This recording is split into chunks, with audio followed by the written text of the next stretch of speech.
Hello, hello. So, I haven't forgotten about the redeem, so I have prepared everything. Let's just see if it loads. There we go. Everything is good. Everything is fine. This is my, this is my 2D model that it's been honestly forever that I haven't used it, so. I don't know if the Pet the Croc redeem is accurate because I've set it up for my 3D model, but it should be accurate. So yeah, I did a bit finagling from last time, from last episode because I wanted to check two things ahead. I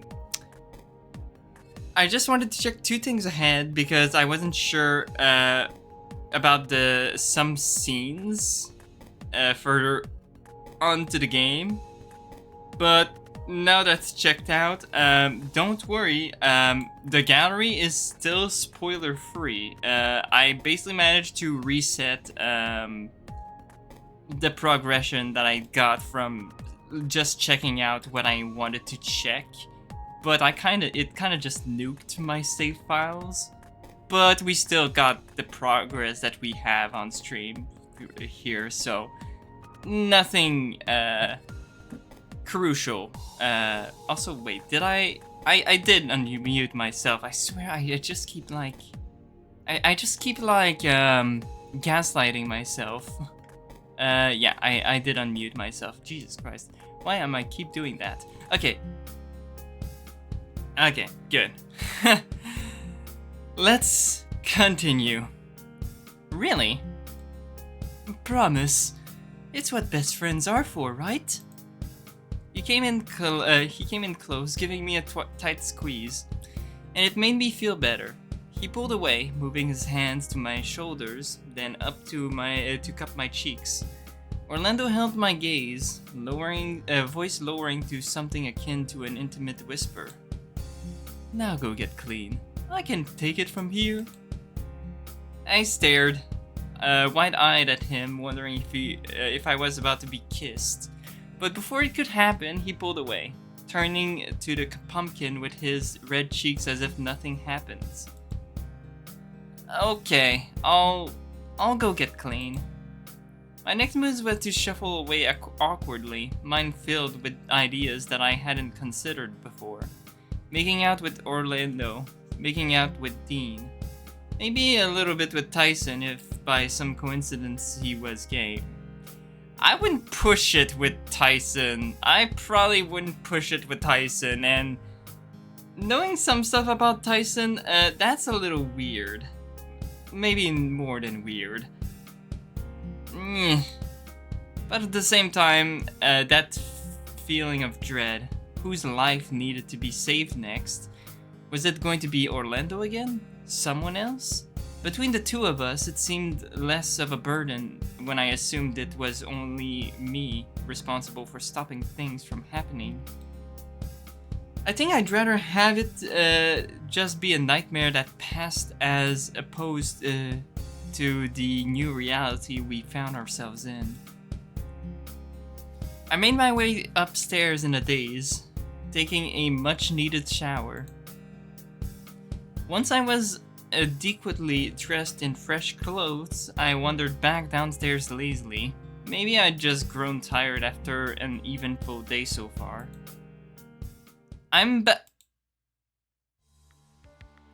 More drama. Don't we like it?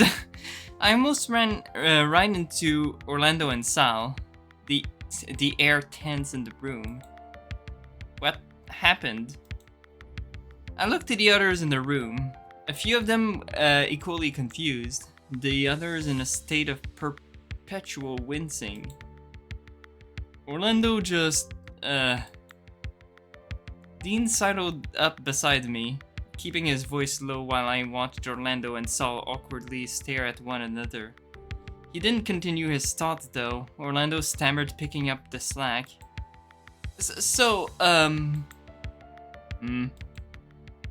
What did you mean by that? The cogs were turning in Saul's head, his mouth going to form words but stopping short every time for the next minute. Sal, do you like me back? In that way? The moment Orlando clarified, I gulped. And after a quick stalk of the room, everyone had their eyes glued to Sal, awaiting his reply. I like you as a brother too, yes.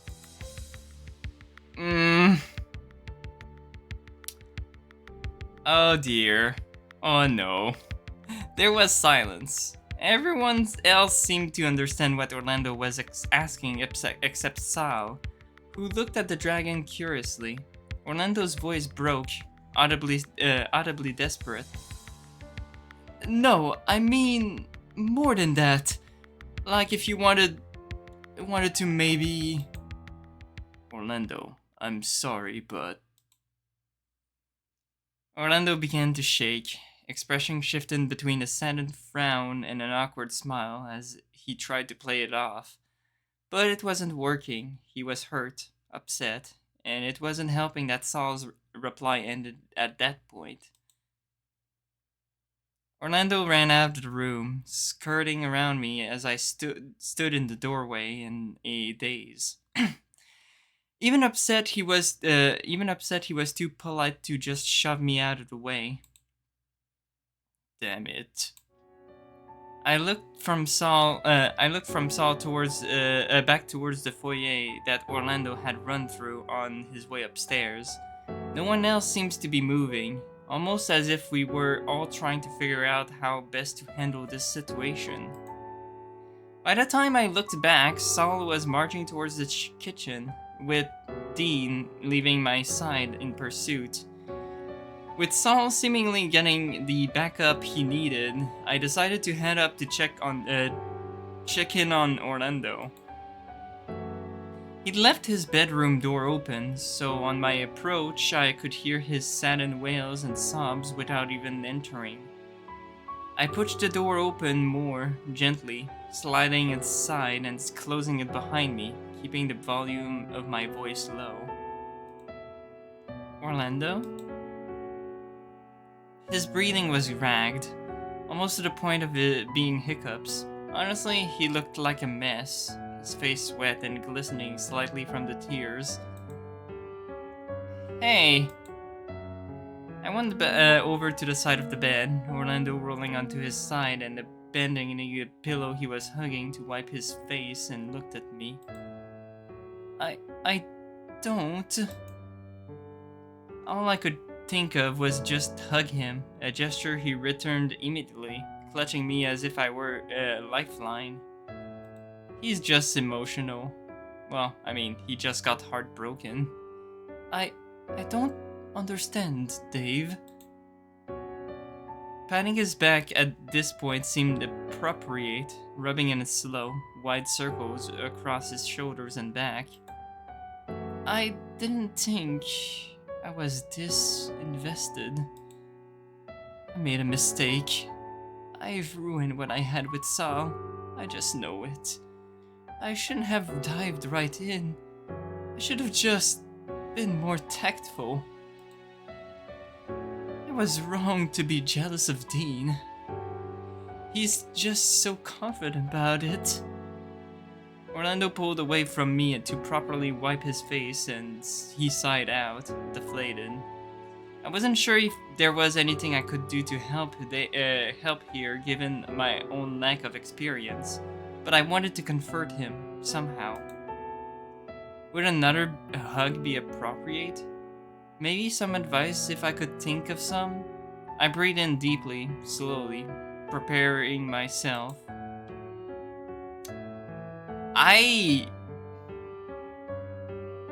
Honestly, I would just say hug. Like, you just need comfort right now, I think. Maybe. That's what I would do, probably. I feel like he needs more comfort, or... he needs someone to be there. Listening, maybe. Sometimes staying silent can do wonders. I shifted closer to him, placing a hand on his arm. Comforting Orlando was harder than I gave it credit for. He was my best friend, so I was worried that somehow I was going to screw this up with how uncertain I was being. Orlando. Slowly he turned to me, hands shaking, our eyes locked, and he sniffled, corners of his mouth quivering. Dave. I forced a smile, not sure what to say, but Orlando apparently knew what to do next. He held me carefully by the arm, steadying himself before, in a flash, he pressed forward to kiss. Okay. I wasn't expecting that.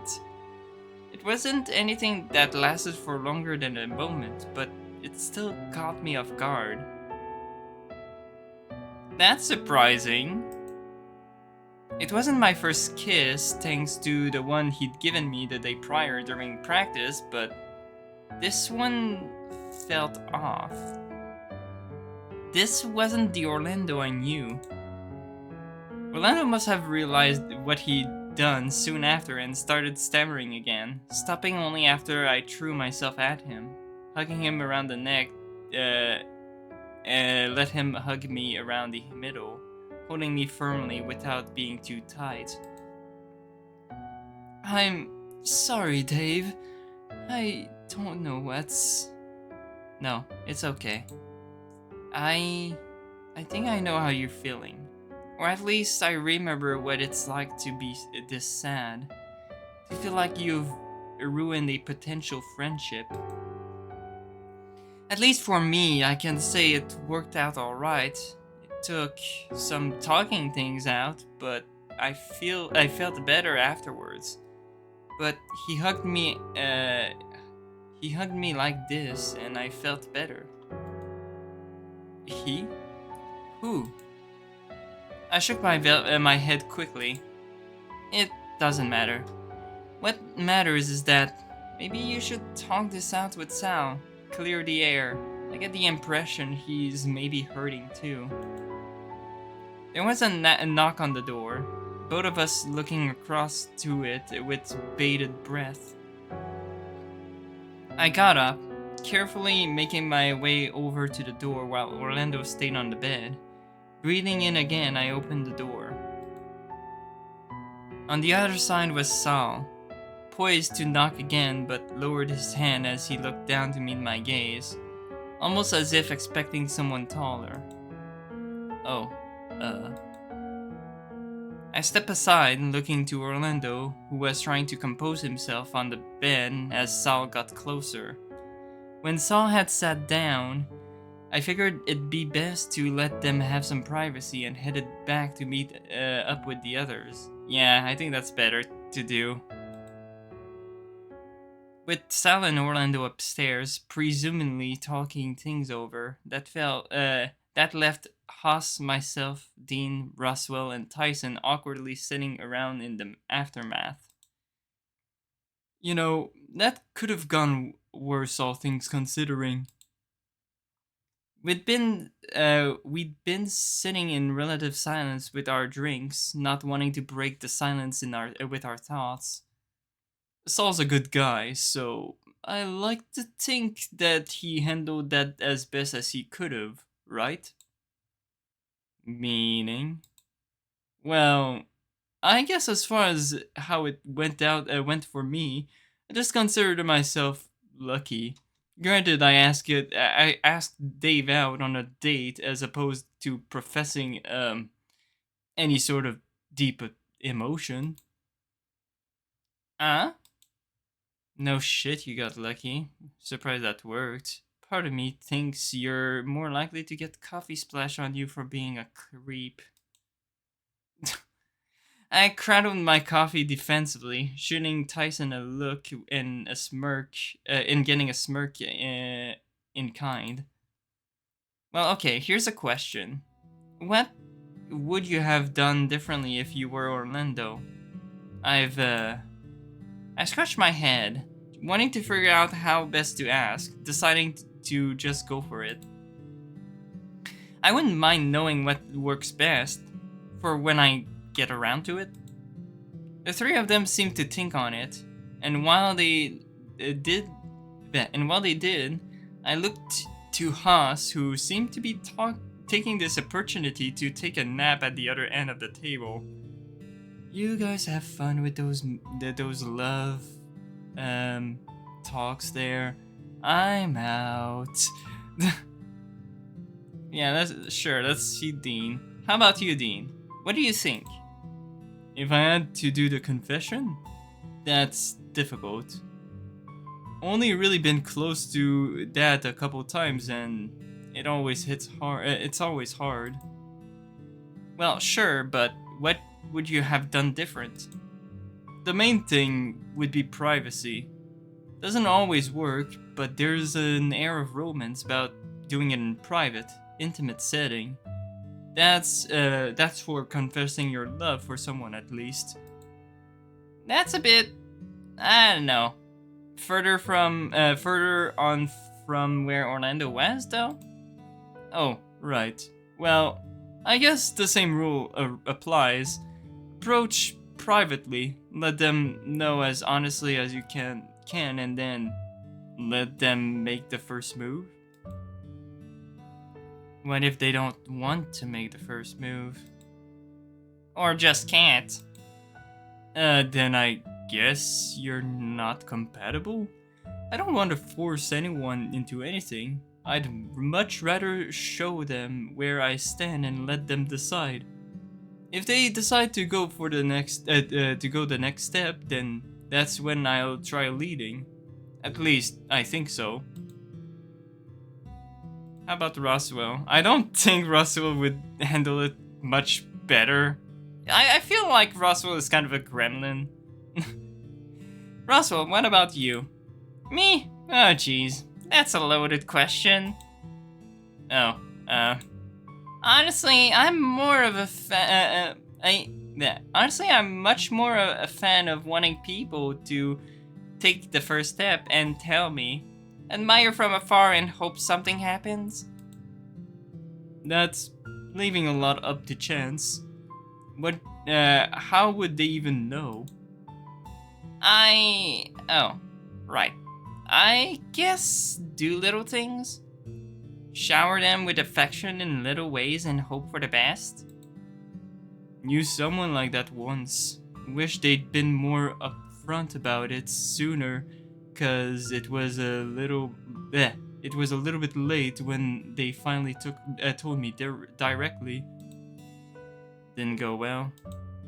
It did not.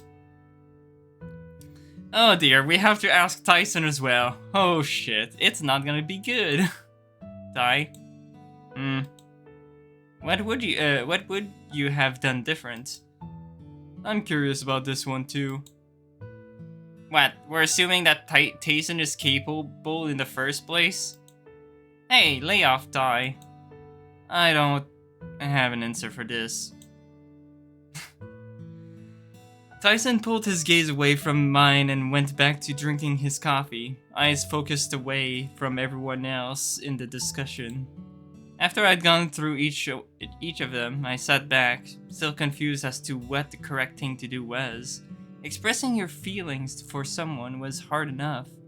Now hearing there were multiple ways to do it made it an even scarier prospect. I want to know something. Something clarified for the table. What's that? Tyson's lack of a response. What do you mean? I wanted clarified if he'd do the same thing Orlando did, or if it's something else. I'm working on a theory. Fuck off, that's none of your business. Alright, silly me. It was Dave who asked you and you blew him off, right? Anyway. Oh jeez. No. Which honestly makes my theory all the stronger. You're just incapable, and that's alright. Incapable? I'm plenty able to do shit like that if I wanted. Oh yes. I'm sure it's possible for you to have nice feelings towards someone else given your behavior over this. Oh god, more drama. Sorry. My eyes darted between the three of them, wondering if we were going to have a repeat of the argument from the other day. Just this time not about dogs. Tyson, if he's wrong, just say something instead of growling for a change. I watched as Tyson sized up everyone present, myself included. Was he looking for an out? Someone to help him, or just weighing up if it was worth it?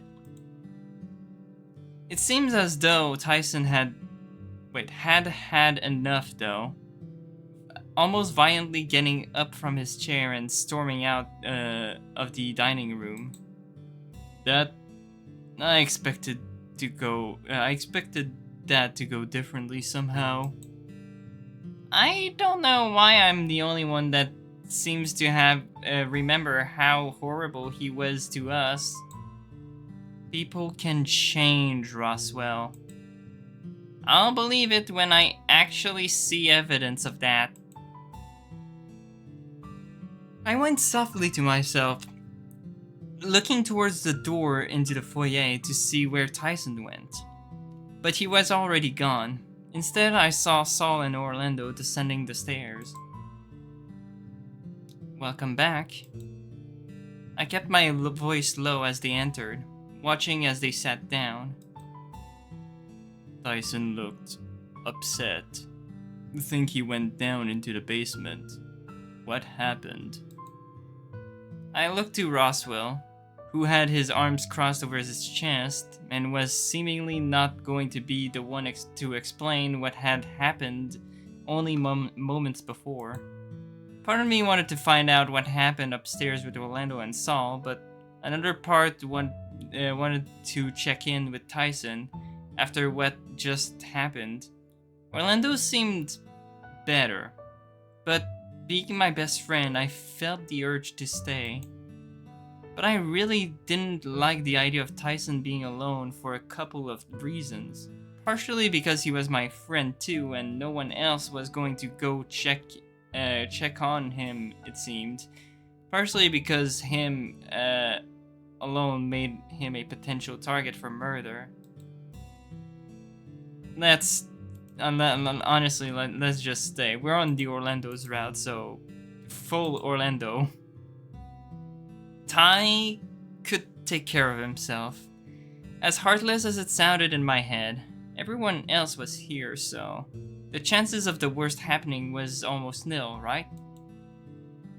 So, my attention turned from looking into the foyer to Orlando, who was drumming his fingers against the table.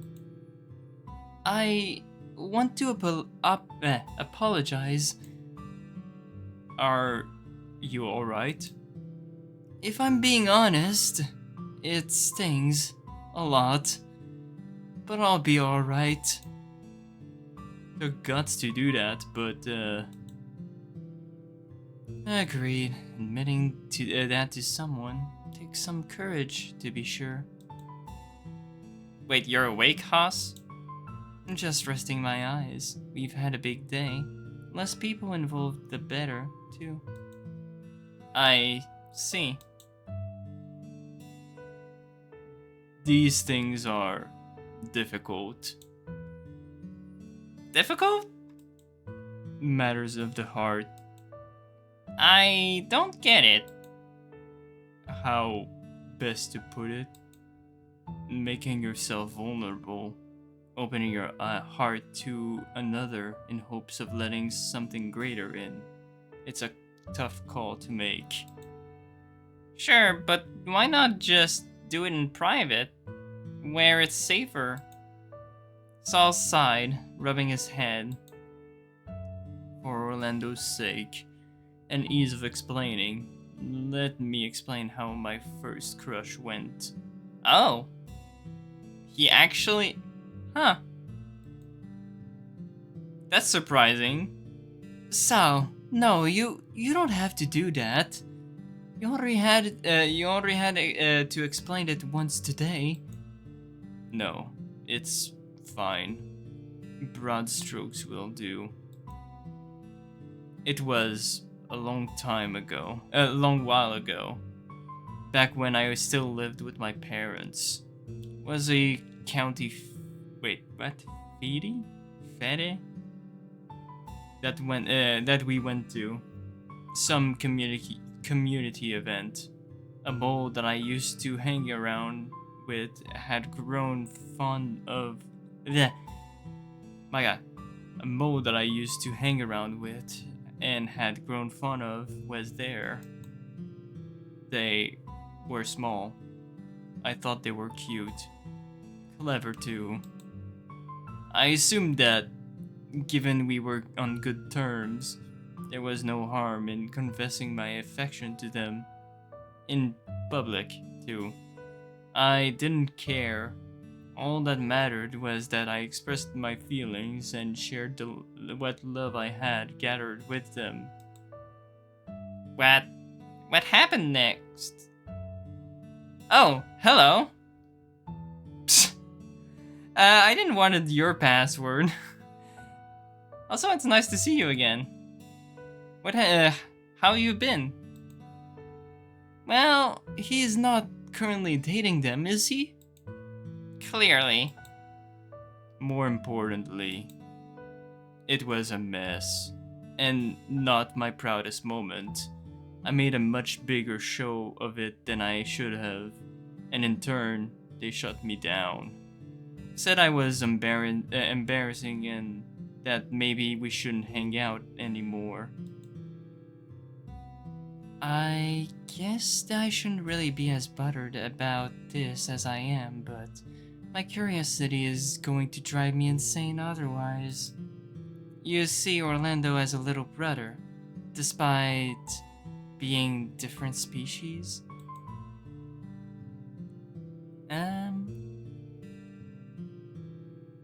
Alright. Well, hope you have a nice day. Still nice to hear from you, though. That is fairly easy to explain. Sal, no, you don't. He reminds me a lot of my little sister. The way he smiles, cares for others. Plus what motivates him. It reminds me of home before I moved away. That was callous of me, sorry. I can relate though, being the older brother to two siblings myself. Not a day goes by that I don't look at the pictures I have of them on my phone.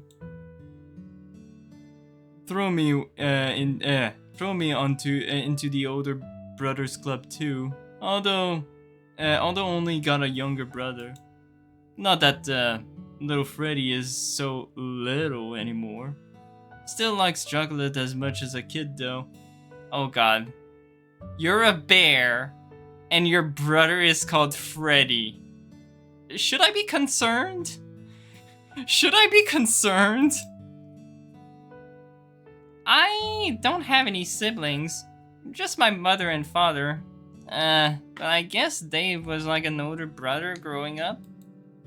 Wait, really? Me? Of course! I even copied your haircut. You never noticed? I found my hand going to brush over the top of my head, much like Roswell was doing to prove his point. I didn't realize family was that important to everyone at the table. Obviously, there were various things I didn't know about their personal lives, as it never really came up. But now seems to be the time to ask. Oh. Wait, really? I feel like I shouldn't bother Orlando because the traumatic event, but Orlando's route.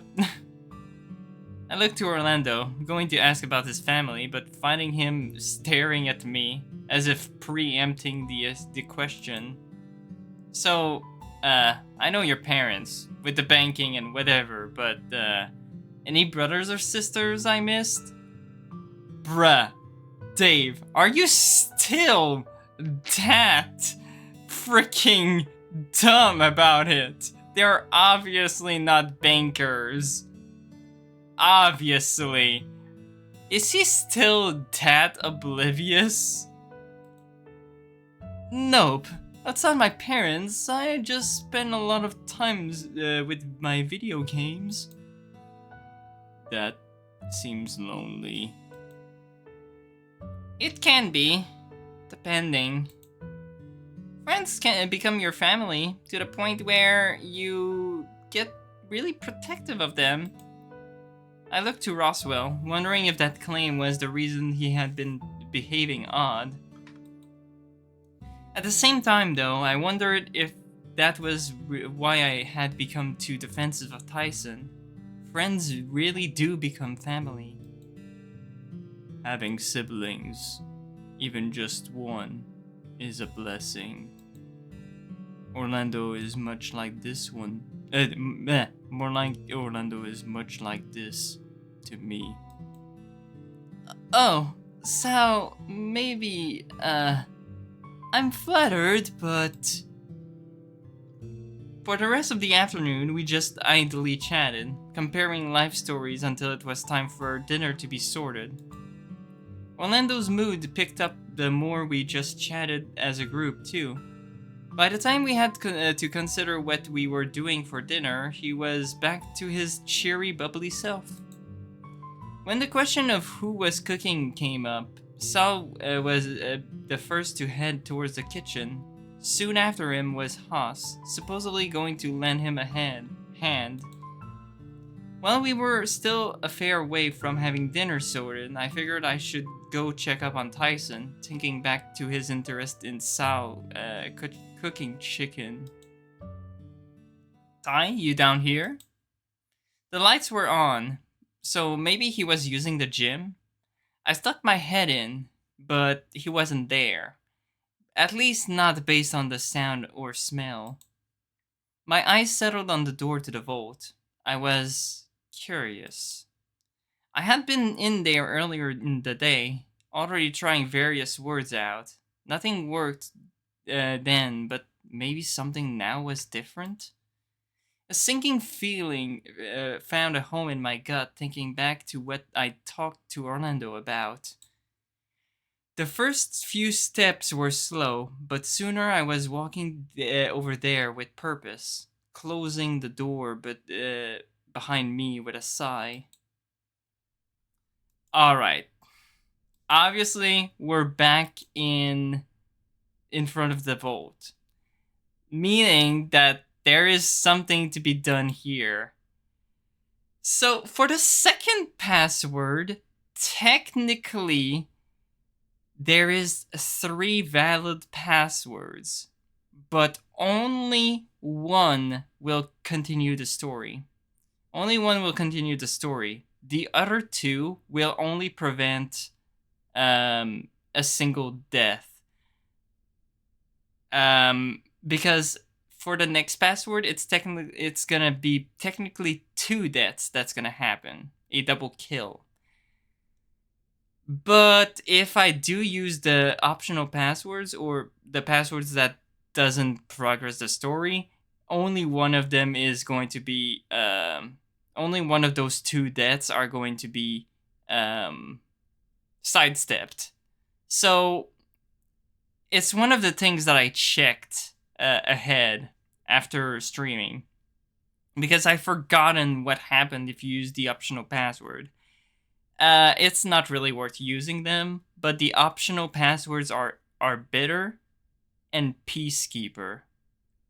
Both of them doing sort of the same thing, but for now, we're just not gonna use any password and see what happens. Not that, I guess. So, yeah, right now, we give up. We'll see what happens. I backed away from the panel, shooting it one last look over my shoulder on my way out. Maybe it was for the best that I didn't go through another experience like before.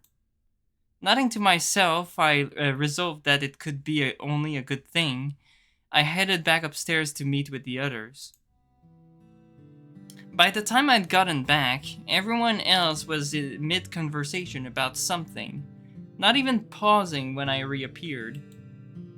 Looking around at everyone at the table, I sighed. Everyone accounted for, everyone alive.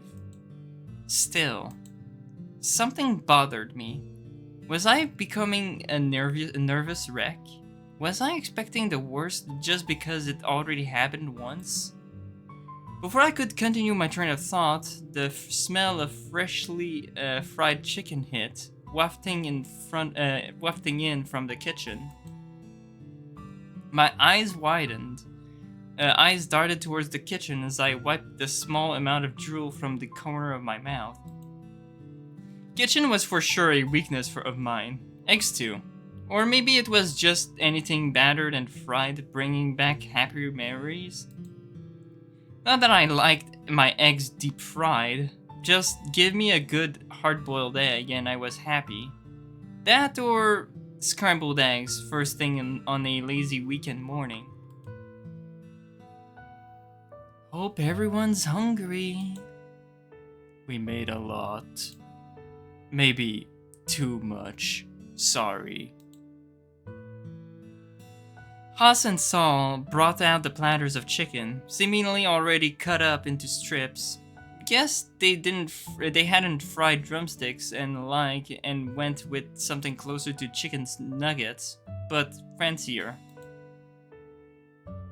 I looked to Tyson and Orlando. Tyson's eyes were bulging and he was visibly drooling. He liked fried chicken as much as I did, and he really got it. Orlando, I don't know how he was feeling. Maybe a combination of surprise and fear? It was a hard expression to place. That is a lot of chicken. Not that I mind, but did we have anything else to go with it or just chicken? Yeah, what Orlando said. Vegetables? Rice? Sauce, even? Fries count as vegetables, right? But pumpkin. We carved a whole pumpkin today. Why aren't we using that? Does pumpkin even go with fried chicken? But yeah, we got any sauce to go with this?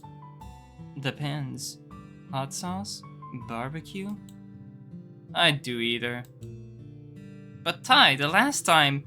Yeah, I remember the last time. Should I be concerned? Nope. So long as we have water on standby, we should be alright. Dinner was great. Despite how Sal went making pancakes, he apparently had fried chicken on lockdown. Granted, who knows how much of that was really Haas. I'd been gnawing on the same piece of fried chicken for a couple of minutes, lost in thought, before I caught a certain someone giving me a smug grin from nearby. Dave, your nose is all scrunched up again. It is? I swallowed, wiping my mouth before laughing to myself. So, what's on your mind? Thinking about that? Nothing important. Looking around the table, I thought back. Was someone at the table really behind the death of one of my friends? I was conscious of how much I was frowning now, but I couldn't shake the feeling, even when my eyes settled back on Roswell. Hey, I guess things never change, huh? You zone out and your mind goes a mile a minute mid-conversation still. Sorry. Maybe I'm still just tired from carving the pumpkin? Sure, that's all it is. You're not worried about something haunting you like Orlando has been, right?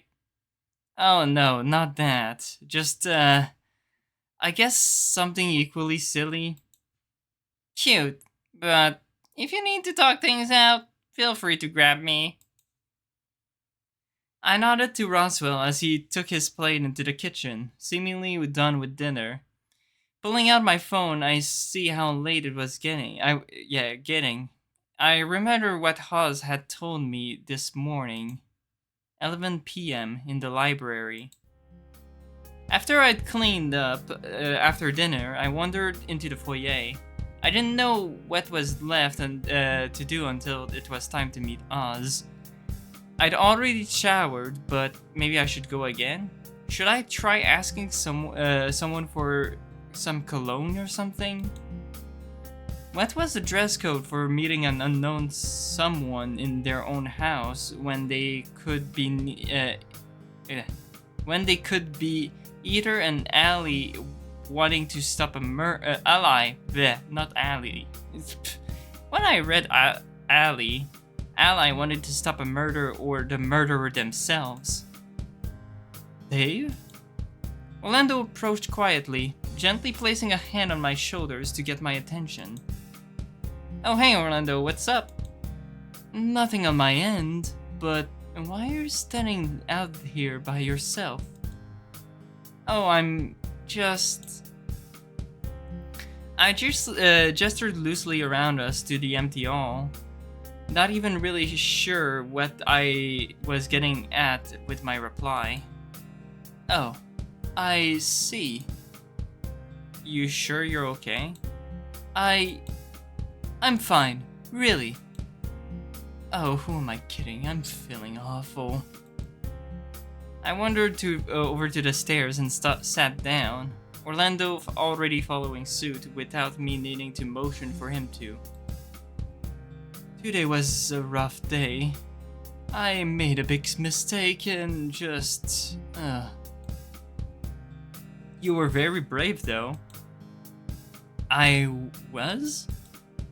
I nodded quickly, looking at him with a slightly toothy smile. Absolutely. You just up and confess your feelings like that. I wish I'd seen it. Trust me, it's probably better you didn't. Embarrassing and not exactly my smoothest moment. How did talking with Sal go afterwards?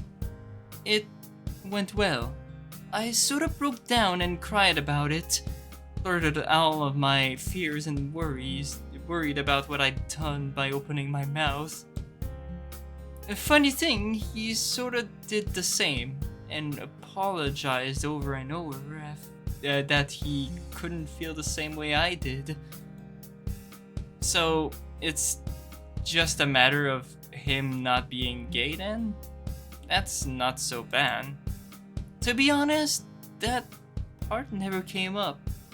Maybe he's not into guys like me, which is fair. I'm a lot to deal with. Hey now, I wouldn't put it that way. You're great, Orlando. You think so? Don't make me slap you. Nah.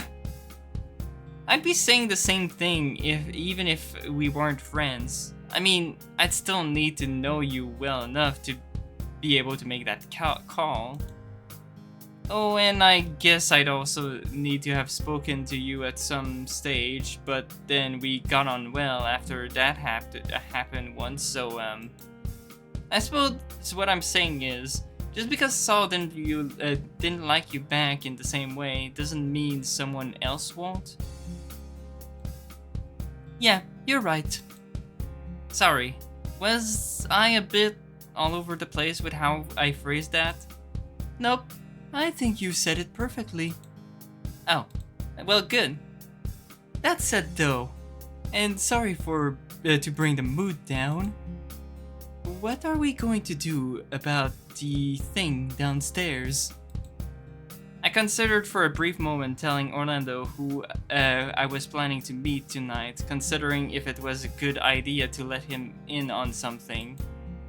I don't know yet. Also, we had another trip to the vault, but I didn't put anything in the vault, by the way. So something is gonna happen. You're hiding something. You know you can trust me with this, right? Oh, I know. Trust me, I know. I just don't know what the right move is to make just yet. What are your options? Well, that's the thing. I'm still not sure. I think... Okay, let's say you had the option of meeting up with someone. Someone that could either be the murderer or someone that legitimately could put a stop to all of this. God, don't go meet them. No? Well, it's a hard call to make for sure, but that's a risk, right? Do you confront the next story mission early, or do you grind first? Problem is, I'm guessing you're on a timer. Wow, video game analytic. Something like that. Well, whatever you choose, I believe in you. Remember that. If anything goes wrong, what should I do? Who should I point the finger at? How about if everything goes bad, we try and flee with everyone we can? It's morbid to think of it that way, but a tactical retreat seems like something I can focus on in the worst case scenario. But if there's even a chance that you're able to be saved, I'm coming to give you a backup. You don't need to do that, Orlando. Oh, but I do. I wouldn't be a very good team member if I didn't. You can't solo the boss, that is life, Dave. Have I made enough video game comparison to cheer you up yet? Because I'm quickly running out. Please, you're gonna run out of HP if you continue like that. Ha ha ha. I laughed, resting my head on his shoulder for a few moments as he wrapped an arm around my back. That's cute. Thanks, Orlando. Anytime. We stayed like that for a few more moments before I yawned, rubbing my eyes. Guess now is a good time as any to go to bed, huh? What, together? No, you. Thankfully, Haas and Sal weren't all that messy in the kitchen, so I just had to wipe things down for the most part, but there is still a bit I want to clean up. Oh, they let me give you a hand, then let me give you a hand with that before I turn in. No, you go to bed. It will take 5 minutes tops. I think having you around would only make it take longer with the distraction. And I mean that in the nicest way possible. So you go to bed, and I'll see you in the morning. Promise? Promise! I watched as Orlando scurried off towards the kitchen again and out of sight before I even had the chance to wave him off. The house seemed quiet as I remained here, looking around. I was half tempted to call out for Benson to see if he was around, but there was no telling where he was given how scarce he'd been. There was every chance that he'd only been around to get us settled before being sent on vacation, right? Even then, what about Oz? He was still around somewhere, right? I made my way back to the room eventually, sprawling out on my bed, staring at the ceiling. 11 p.m. Library. Checking my phone again, I saw that it only read 9 p.m. I sighed and set an alarm for 10 p.m., just in case. After all, the walk there wasn't all that far, and maybe I could do with a small power nap.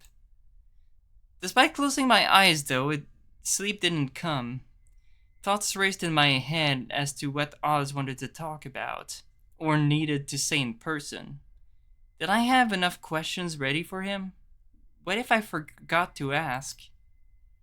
For a moment I felt sick to my stomach, but it soon passed when I realized that there wasn't anything more I could do about it. Anyone else in the same situation would be facing the same problems. Failing that, I had backup in the forms of my friends. I could run or call for help, and someone would come running, right? Before I knew it, my alarm went off. I wasn't sure if I fell asleep proper or had just zoned out again, but I got up all the same. The house was dark and quiet, or quiet enough that I could hear the background noise of something. I'd heard the same thing before, but I couldn't quite place when or where. I stepped into the museum, looking around before checking my phone. I was early, it seemed, by a good 40 minutes. I reached for my flashlight, but realized soon that I hadn't brought it, opting to instead use the light on my phone to look around. Nothing seemed out of the ordinary, and I was almost certainly the only one here. I did a lap of the room, looking at the various things to tick down at the same time. It all seemed unthreatening, shy of a suit of armor with a literal sword on display. Still, the blade seemed dulled and bolted in place, so for the most part it was harmless. I settled on a spot on the floor, sitting cross-legged while looked around with my phone, shining light on whatever I could feasibly reach. Minutes ticked down until I heard a sound from somewhere nearby. My eyes darted to my phone, and my heart sank down upon seeing there was still half an hour left before the designated meeting time. It was getting late, and the lack of sleep was catching up to me. I told myself that I'd just rest my eyes and I must have fallen asleep proper. Until I heard something. I scrambled for my phone and saw the time. Midnight. I'd somehow missed the meeting despite being in the room it was meant to take place in. My phone was dying, and then properly died the moment after, having been only seemingly for the whole time I was asleep. Gradually, I got up my feet, half disappointed, half annoyed that whatever meeting Oz had agreed to hadn't come to eventuate. I plugged my phone in to charge and collapsed soon after.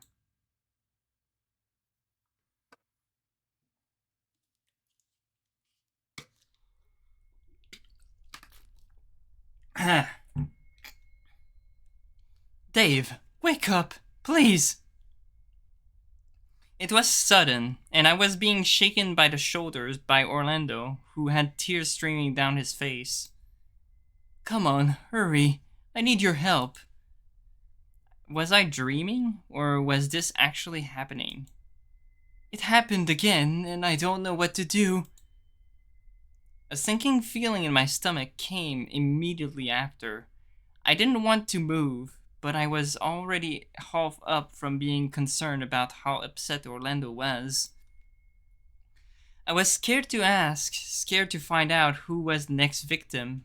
In a daze, I got up and stared at Orlando, trying to figure anything out from his sobs. Come on, let me show you. No one else is up yet, so. Orlando started moving before I could protest, and we went down to the foyer. We paused before the door to the dining room.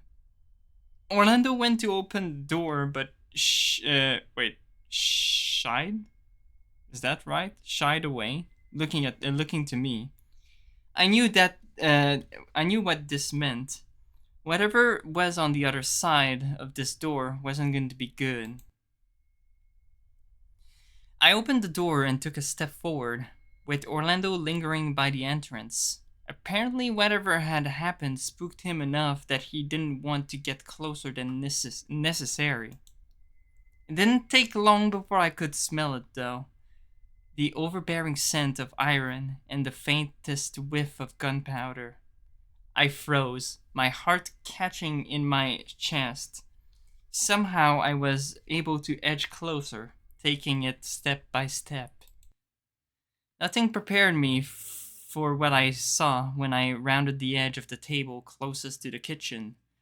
Whether the tablecloth of something was the cause of how I didn't see it from the entrance, I didn't know. But the moment I saw it, I yelled, anguished and confused. It's Benson. And from analyzing this death, I can confirm it's not suicide because he's holding the gun on with his right arm while the scar is on the left side of the head. So that means someone shot him. He didn't. He didn't made a he didn't commit suicide. That's for sure. Because he was holding the gun on his right, and yeah. But yeah, no, it's Benson. Someone else is here. My eyes were glued to the scene before me on the floor. I heard Orlando scurry off while I took everything before me. He'd been so scarce the past few days. It was almost as if literally disappeared. For him to show up here like this was almost a grim reminder that whoever had done this hadn't forgotten he was around. My eyes settled on the gun in his hand, and I began to breathe hard and fast. I backed up until I was against the wall, still staring, hyper focused on the body before me. Was it better that this wasn't one of my friends? Or worse, because the chances of them being the culprit had skyrocketed? I could hear the others pile in, catching Orlando asking someone else what they should do in the case of someone committing suicide. I think it was Haas that was trying to very calmly explain what he could, despite the tones of panic in his voice too. Dean and Tyson were eyeing each other's off, having both rushed over to me to make sure I was okay. It didn't last long though. For the moment they noticed the gun, they both made a go to retrieve it, ending in them fumbling over one another. I knew I couldn't trust you, Bear. Stashing a gun so you could fucking kill someone with it? Me. Rich coming for you, Mutt. Only one packing heat there would be you. And I'll be damned if you think you can do something else too. My eyes were glued to the gun in their hands, reaching them fist over fist to have control over it. Shakily, my hands made for my head to grip what fur I could tight.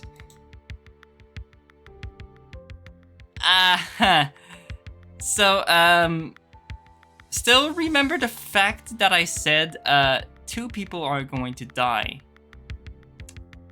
Let that sink in. Let that sink in real fast. There's gonna be another death happening. No one else seemed to be saying anything. I know I wanted to, but I was so scared. I was paralyzed in fear. They bickered back and forth, the gun waving wildly above them until it slipped from their grasp. I watched it fall almost in slow motion. The only sound I could make out was my own breathing until everything else was broken by the single sound of it misfiring. Oh god, you came at the worst time! The time death happens! My breath had caught in my chest, and as my hand scrambled over my body, expecting to feel a pinch of wetness or hole, or even burning sensation, I let it out as a sigh of relief. I looked to the others, with a smile starting to form, but it died soon after. So yeah, he cannot catch a break. He cannot catch a goddamn break. My mouth hung open, head shaking gently from side to side, denying what I'd just seen. I Orlando was in shock, as was Saul, who was hurriedly trying to do something about the wound in the dragon's chest. My mind began to swim, having been thrown for a loop multiple times in quick succession. Sal, I don't. Why is it so cold now? Hold on. Please hold on. I won't let you die. Haas was running out of the room and into the foyer. I don't know why. Dean and Tyson were still at each other's throats, but I couldn't hear what they were saying. Sal was tending to Orlando, trying to stop his bleeding with what little he had to work with. Orlando seemed to be hanging off every word he said, trying to stay conscious. Then there was Roswell, who had wandered on over, seemingly in the same state as me, stopping just before Benson's body and looking down upon it. I pushed myself off the wall to stand, wandering over to Roswell. This doesn't make sense. It was almost like a mantra with how he seemed to repeat the line over and over, almost trying to piece together why. Looking at Benson's body, I could only agree. Something was off about it. Something that seemed so obvious but was just barely out of reach. At some point, the police and paramedics arrived, taking Orlando away. We were questioned, but they didn't let go of us. They didn't let each of us go. We found our own ways We found our own ways home from there. What had happened created a rift in the group that bred distrust as to who did what and where the blame should be flung. I blamed myself for my inability to keep things under control. Thankfully, no one else did. A week later, I was at the hospitals with flowers. Dean helped me pick some out, and with some careful planning, I was able to find a time to come visit when Orlando's family wasn't around. Various dragons in suits seemed to loiter around the place. There was an air of oppression that lingered in the areas that they were stationed. Sal had given me the room number he was in, so thankfully I knew where to go and could make a beeline there instead of having to stop by reception. Funnily enough, despite the state of things outside the room, Orlando was sitting in a chair by the window, enjoying some sun while he played on a handheld gaming device. Just seeing him alive. Oh, I thought that he died. Maybe. Maybe, but from what I remembered, I might have remembered wrong, but I mean, he's still injured in the way, in the end. Seeing him alive and well set my mind at ease. I assumed that he'd be in bed unconscious on something, but no. There he was, as if nothing had happened, shy of the bandages wrapped around his front. Hey, Orlando, how are you feeling?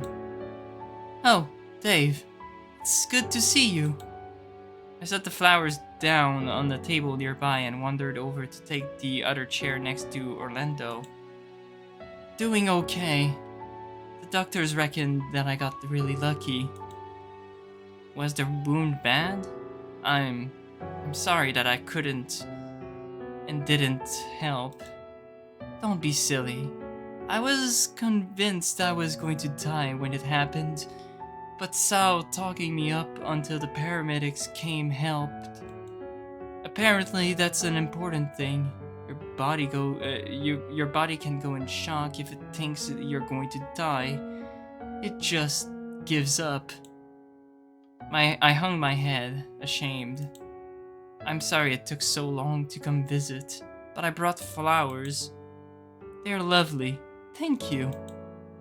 And I'm sorry you got shot. Dave, it's not your fault. You didn't shoot me. No one did. Speaking of, how's Dean? And Tyson? Dean's good. He dropped me off here, actually.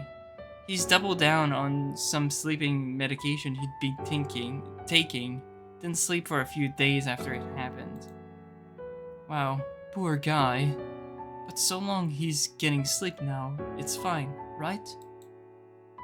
I nodded slowly, waiting to see if he had anything else he wanted to say. When he didn't, I continued. Tyson, he's around, still. He's been staying with me. Something about not wanting to go back to his, and also wanting to make sure I wasn't too beaten up about, you know. It's not his fault either. It hurt, sure, but... Well, I wish that... Well, that didn't happen for starters. But I guess more importantly, that I could tell him that in person. Him and Dean, really. Maybe in a week, and when I'm discharged, we can have a lunch together. Something quiet to just settle everything. That sounds good. I'll let them know and try to organize something. Maybe a picnic? There you go. A picnic sounds great. I drummed my fingers on my knees, not really sure what I should be saying next. I still feel bad about what happened despite Orlando telling me that it wasn't my fault. You know, this past week I've been wondering about something. What's that? If you had to do a do-over, what would you do different? Oh geez, Orlando, I don't think... Humor me. I'd probably try and stop you for, I'd probably try and stop you getting shot for starters. Okay, but how? I dunno. I think we were just missing something major in the group dynamic at that critical point is all. Maybe not necessarily a tank or something, but how do I want to phrase it? Orlando tapped his chin, stroked his beard, turning to look out to the window before continuing his thought. Maybe if I had someone that could arbitrate between Dean and Tyson? Don't I do that already? You do, but I mean in the point that you really needed to put your foot down or interject enough that they'd stop. I imagine they both listened to you if you made a demand. Demands are bad.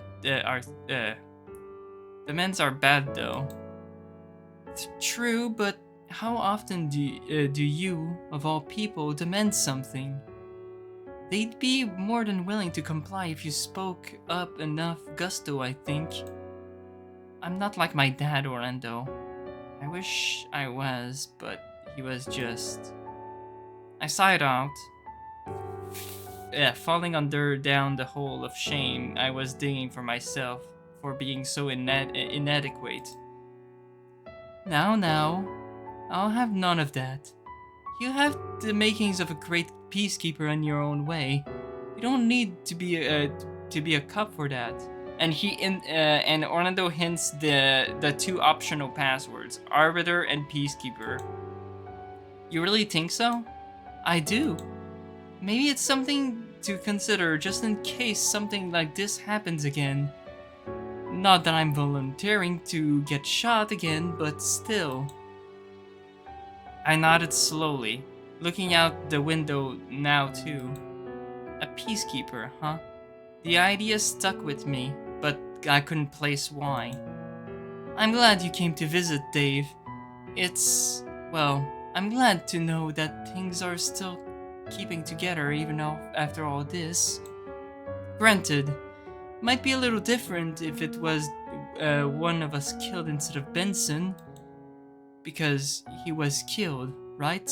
It wasn't suicide. I wasn't convinced either way, but last I heard last I heard it was ruled as such. Honestly, I was just thankful that Dean and Tyson weren't thrown in jail for injuring Orlando. But with Benson's suicide calling an end to our vacation, things became odd. Again, I'm gonna mention Benson's death isn't suicide. It can't be suicide.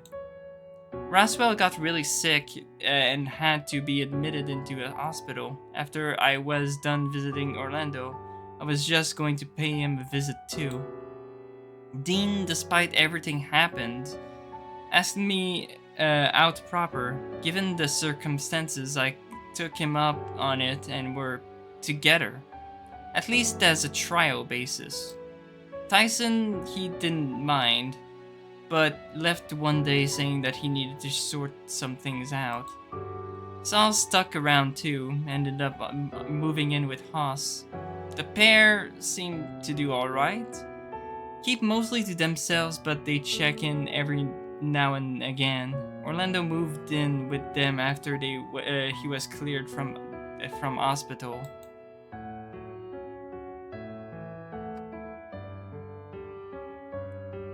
Trust me, it's gonna become an ending. I was sitting outside waiting for Dean to get back from work with a glass of lemonade for the last hour. The weather was nice, and it was a date night, so why not wait for my bear to get home and enjoy some sun? I pulled out my phone to check the time. He was late. Sometimes it was just traffic, but this was getting a bit odd. Rule was that he wouldn't check his phone while driving anyway, so even if I tried to call or send him a message, he wouldn't be checking it until he pulled up. Good. Responsible.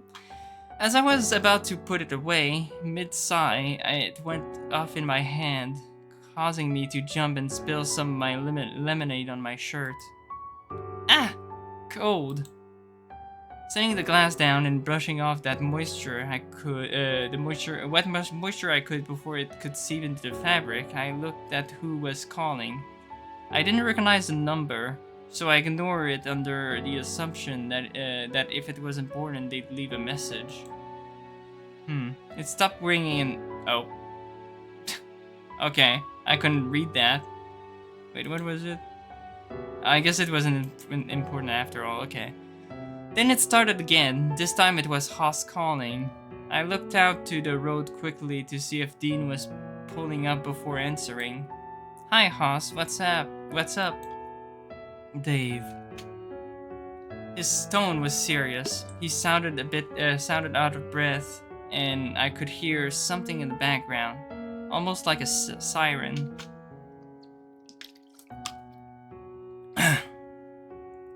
I need you to stay calm. I don't know if you're able to meet me somewhere. Is everything all okay? The next moment I was standing, abandoning my lemonade to wander to the fence and look out at the street. Not that I knew what I was looking for, but I did so anyway. No, it's not. There's... I felt my chest tighten, dreading the worst that given Dean's lateness. Is Dean... Huh? No, sorry, you first. Look, maybe I should just... There was a sound of the phone being handed off to someone else before a familiar voice came through on the other side. Hey, handsome. Dean, what's going on? Why are you with Haas? Why are you so late? So, about that. I want you to sit down and stay calm, okay? I did as he said, sitting down on the grass rather than wandering back to the steps leading up to the front door. Okay, I'm sitting. Okay, I'm going to come to get you in a bit, but... Dean? Orlando's dead, Dave. Yeah. I almost dropped the phone in shock. What? But how? Why? When? Just hang tight. I'll come pick you up and explain. But that wasn't the worst of it. When Dean picked me up, I bombarded him with questions. He didn't answer at first, seemingly stealing himself before delivering more bad news. It wasn't just Orlando. Ross. Okay, I've forgotten about that. I have forgotten about that. Jesus Christ. Russell had been killed as well. Sal was a wreck, having been shot as well, but was only nicked in the shoulder. Given how big he was, it was a wonder the gunmen missed as they did. By the sheer chance Dean was driving by Haas' house when it happened, Roswell, Orlando, Haas, and Sal were all just in their front yard as a car pulled up and fired at... What the fuck?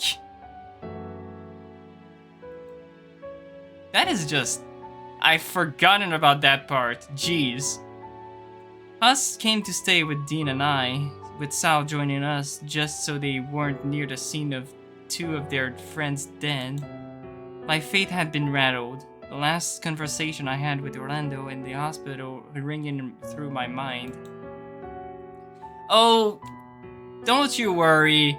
There's gonna be some more later on. And it's not gonna be pretty at all. Was there anything I could have done differently? Dean tried his best to help the police track the car from the license plate. The investigation seemingly went cold. Not to mention, the streets became more dangerous soon after. You could see it whether we went to the store. There were less police and more dragon suit loitering around about the place. Our corner of the world went dark. Something went wrong, and there wasn't anything we could do about it.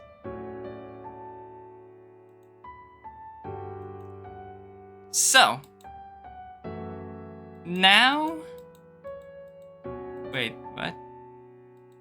Okay.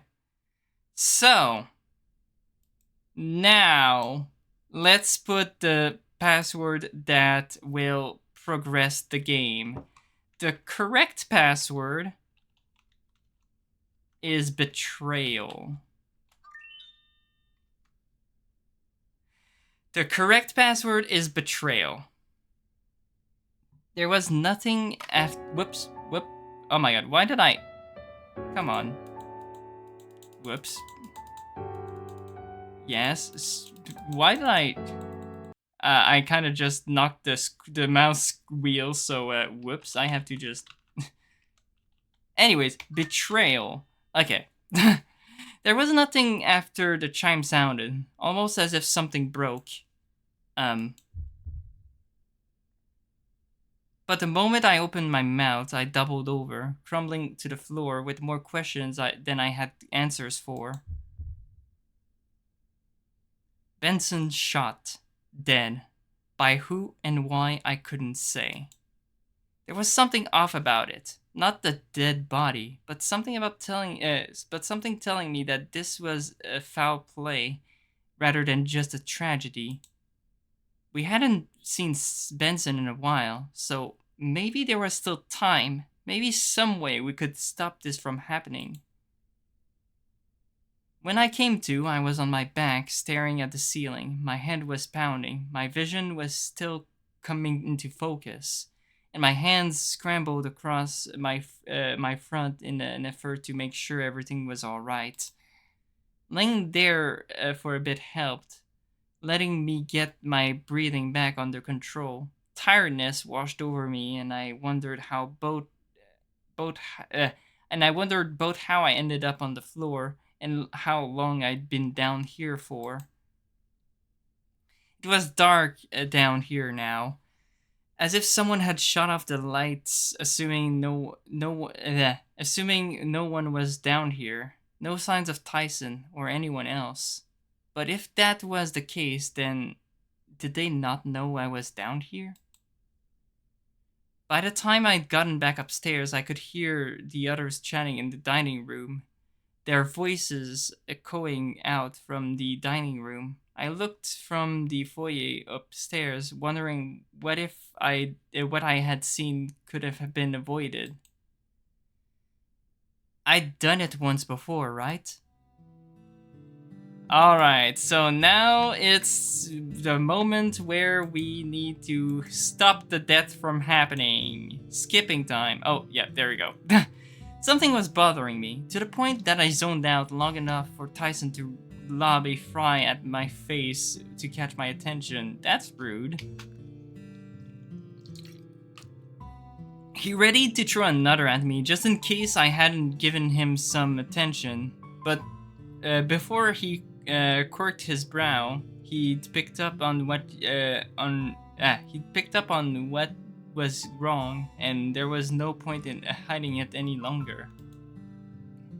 Hey, guys, has anyone seen Benson recently? Sorry, can't say I have. Why? Anyone else? Around the table I looked, everyone shaking their head in turn. I gulped, thinking back to what I'd seen in the vault. If no one had seen Benson, that meant he was still alive, right? What? That's all that's bothering you? Cause I'll call that bullshit. That's the reason you decided to throw food around? Maybe you're just tired, Dave. We did have a pretty full day today. No, not that. I opened the vault and the words were out of my mouth before I realized it. Reflexively, I clamped my muzzle shut with both hands, looking down at the table. You opened the vault.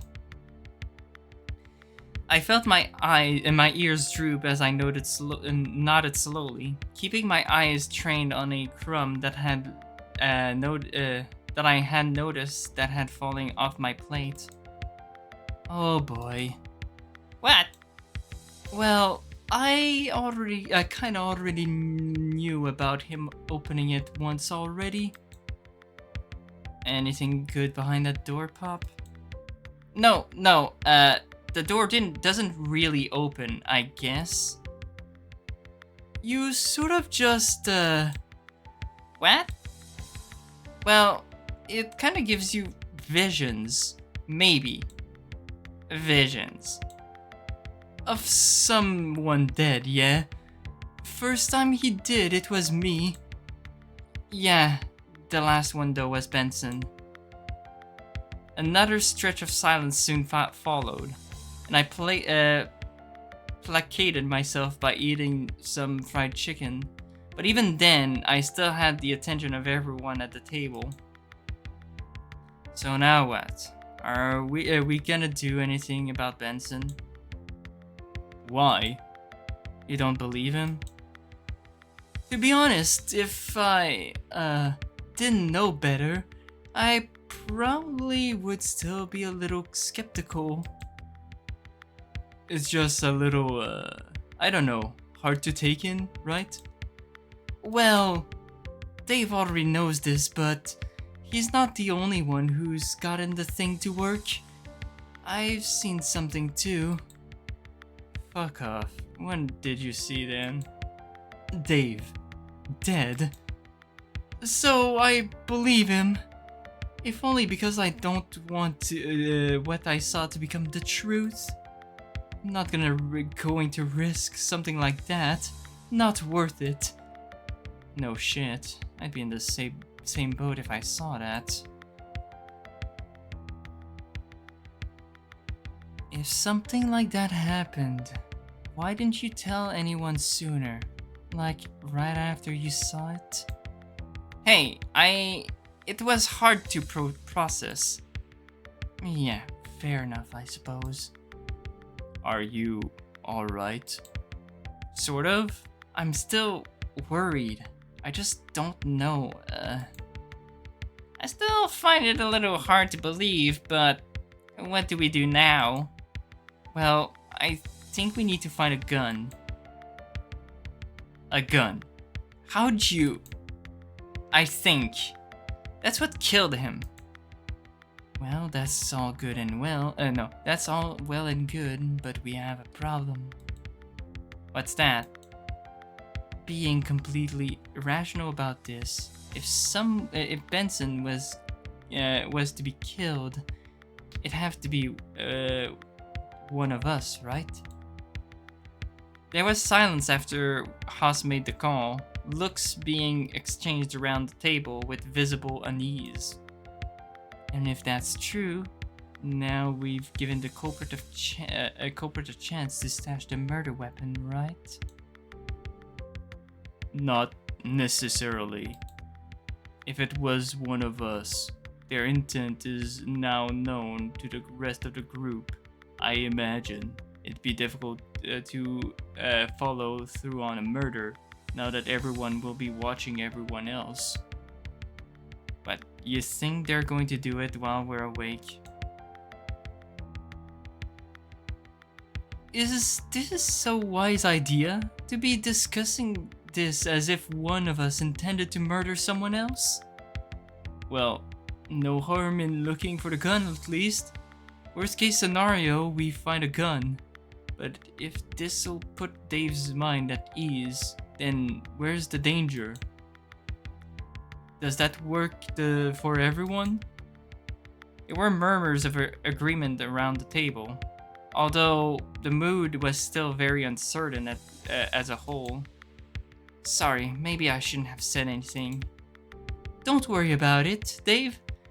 Between you and me, if this saves someone's life somehow, then it's worth it, right? And hey, we're doing a scavenger hunt anyway. This is just another thing to do to add to the list, right? Well, I guess this one might have a time limit on it, but still. The rest of the dinner lacked the spark that we started off on, with most of us eating in silence. I felt terrible, as if I'd thrown a wet blanket over the vacation by bringing up death. Part of me wondered if it was better to have just stayed quiet about it all. Each of my friends around the table seemed troubled now, their smiles weakened. Only half there as if for my sake. That is a weird sentence. I needed a hug, someone to tell me that it was going to be okay, but I was too afraid to ask for it. When we'd all been fed, everyone split off into pairs. Dean did the dividing, saying that it'd be best if I stayed in the foyer as a point of contact for them to report back to in case something was found, or if Benson showed up. To be honest, that suited me fine. At least, that's what I told him. Sitting in the large entryway to the mansion gave me some time to think. Although it was lonely, I wonder what the chances of this happening was like, really. Did mansions just scream murder mystery? Maybe we should have just gone into the beach and rented a beach house instead. I sat on the stairs, looking around, waiting, listening to the ambient noises that echoed from the other rooms. My friends were around, searching for this gun that I thought I saw, talking to one another. Snippets of their conversation I could catch, but nothing tangible as full sentences. My name was being brought up. Occasionally there'd been a laugh or maybe some call to be quieter. I buried my face in my hands, trying to find something to comfort myself while I waited. The smell of fresh roasted coffee, the warmth of the morning sun, the softness of my pillow back home. All these things were nice but not doing the trick. I needed something more, someone more. I breathed in through my nose and backed out, trying to stay calm. Was it better or worse if a gun was found? On one hand, if we didn't find one, I could chalk it up to my imagination and pretend that whatever I saw was just a bad thought. I could then just never go into that room again, pretend that I never messed with it. On the other hand, if we did find it, What would we do with it? Should we keep it? Try and destroy it? Hide it somewhere else? I opened my eyes when I felt the hand on my shoulder. I must have been half asleep while I was thinking, the light in the foyer blinding me once I removed my hands from my face. Hey, you doing okay? Yeah, I'm fine. Liar. Be nice. But you're right, he's lying. Tai, come on, lay off. Not gonna lay off when you're upset. We'll find the gun, or we'll bunk up for safety if you want. Thanks, but no thanks. What about me? I'm happy to keep you company if you want. Thanks for the offer, but no. Well, no gun so far. We can keep looking. The chances are slim that we'd run into it, right? Right. Never know, though. Guys, sorry. For what? Just this whole mess with the gun. I shouldn't have brought it up. My proof, I made it the fuck up. Honestly, the killer, I do not know who it is. So, I don't even have a clue on who it is. Part of me kind of want to say it's Oswin, but part of me kind of feel like it's a stretch to say that it's Oswin. Actually, did I just name drop him? Fuck. I think I just name dropped him. No, he's still called Oz, okay? Whoops. Oh yeah, but what? But it's bothering you. Why wouldn't you tell us when something's wrong? I don't want to be a burden over something that's so silly. Like, oh hey, they've imagined a dead guy and now we have to make sure that no one dies. I feel bad that you guys are doing this for me. Tyson wandered closer, putting a hand on my head and tussling my fur. You're a dork. And you're not making me do anything. Tyson just means that he cares for you. I feel the same way. Friends look out for another. Didn't have to say it like that, but yeah, what he said.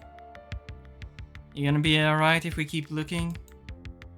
I nodded slowly to Tai and gave me another look before gesturing for us to follow. As they walked away, Tai was muttering something to Haas. I couldn't make out what it was, but he looked back at me all the same with a careful look after Haas seemed to be informed about something. I returned to the look, uncertain, but he nodded to me just as he disappeared into another room to keep searching. Minutes ticked by as I was left to my thoughts again. I had that meeting with Oz tonight at 11 p.m. Was it worth going still? Did he already know that Benson was, well, that I'd seen him in the vault? What would he say to that? What would Benson even say? You don't look very comfortable. I'm fine. You don't sound fine. I'm fine? Part of me wondered if it was just one of those things that I could convince myself of if I said it enough times. That magically I could trick myself into being more okay than I was at present. No guns so far. Sadly, although you've got to wonder why you'd pick up a gun. Huh? What do you mean? Well, despite the house being quite big, the sound will echo, right? It'd be quick but messy and really risky to kill someone with a gun in there. Do you forget that silencers exist? You can silence the gunshot, right? With a silencer, the shot wouldn't be as loud, right? I mean, it makes sense. In an odd way, that made me feel a bit better. The chances of someone being able to pull off something like that and not get caught were seeming a lot slimmer now. There is also motive. Why would anyone target Benson, of all people? Okay, That's one thing I've always like despised about like Ace Attorney or whatnot.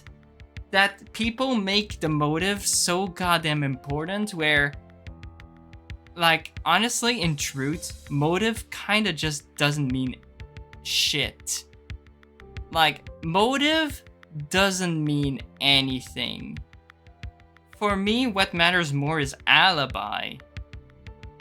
Alibi is more solid than, oh, you can't blame, you can't accuse him because he doesn't have a motive. People can kill without motives, you know? People can kill without any motive.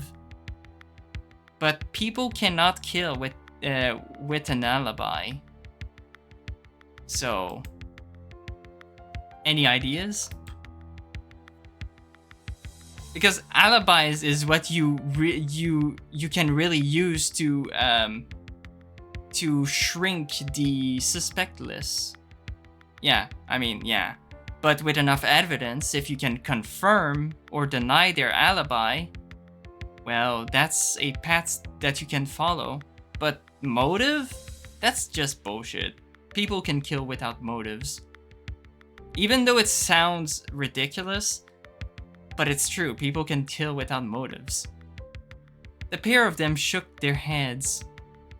Unless he was up to no good and someone found out, then maybe they would. It would drastically be very drastic to do instead of just contracting the police first. That's a good point. Still, if there's a gun around, we should probably keep looking, right? I think Ty and Huss went over there, so that's covered. Was anyone checked outside? If not, we should check those areas next. Seems like a good idea. At least then we can cross it off the list of places it could be hiding. They were gone soon after, disappearing out of the back door. No sooner than they had just slipped outside, I heard the rapid footfalls of someone approaching from upstairs, descending them towards me.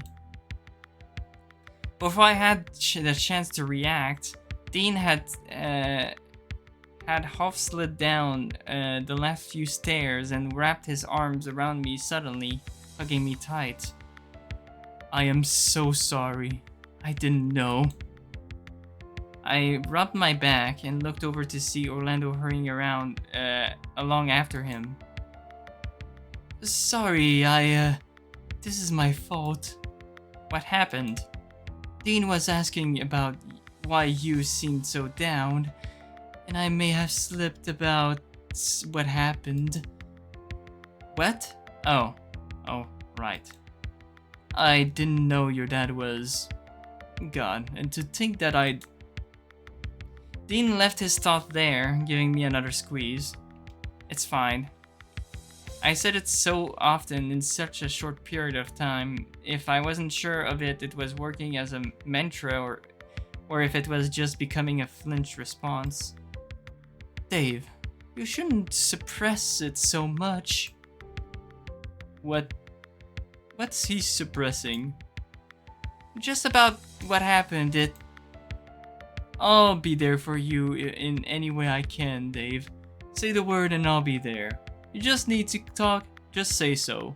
I can even call up my mom if you want to talk to her about it. I was thrown for a loop with the offer. Not that it wasn't appreciated, but it was still a bit much. Even the topic of talking to his mom was odd to me. I think I'd only met her once before, and she seemed nice. She wasn't my own mom though, but how's the search going? Dean backed off, scratching the back of his hand. Well, so far we've come up empty. Everywhere we've looked, and it's just been another room, right? He's right. Nothing so far. Either someone's hiding it well, or just, well, where do you start looking for a gun anyway? There's no armory. There's a museum with a lot of non-gun weapons on display, but He trailed off, shrugging. All I could do was shrug back. If I knew where the gun was, I'd have just gone and got it myself. I wondered if Oz knew about the gun and where it might be. Orlando dragged Dean away so they could continue searching, and I was once again left to my thoughts. It was still it was less sitting on the stairs now as opposed to just being sprawled all out on them. It wasn't comfortable, but the effort was but it was less effort than trying to stay upright. That's gotta hurt your back. I closed my eyes and just let my mind wander. If we left now, we could all be safe. Is he really like sleeping on the stairs? That seems really painful. But what if Oz said was true? One of my friends was going to die. For the briefest of moments, I wondered who could it be, and felt guilty when I asked myself who I was willing to let die to save everyone else. Was that normal? Was that a normal thing to consider in these sort of situations? Not that the situation was normal by any means, but I sighed out, sitting back up and scratching my head. I was stuck here now. Come hell or high water. If I left, I'd be condemning one of my friends to die somehow, at some point, and it'd be my fault. Sometime later, we filed back into the dining room to talk about how the search went. So, no one found a gun? The group collectively shook their heads, although some seemed relieved to have not found anything. That's not necessarily a bad thing. If there's no gun found, then there's every chance that it never existed. The idea didn't sit quite right with me, but I nodded along, accepting it as truth for now. Dave, what do you want to do now? Do you feel better? To be honest, I doubt it. He hadn't smiled since we came up at dinner.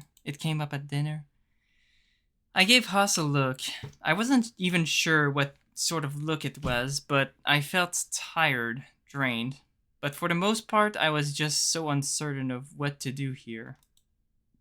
The last time the vault showed me something, it almost seemed easy to stop the thing from happening, almost like an accident. Sure, it wasn't, but at least it felt natural. This, though, was just searching for a gun enough to make sure that it didn't happen. I know you rejected the offer before, but hear me out. Safety in numbers, right? What if, just for tonight, we all bunk up? Oh, it'd be like a sleepover. That's awesome. Isn't that a little overkill, though? All 7 of us in one room?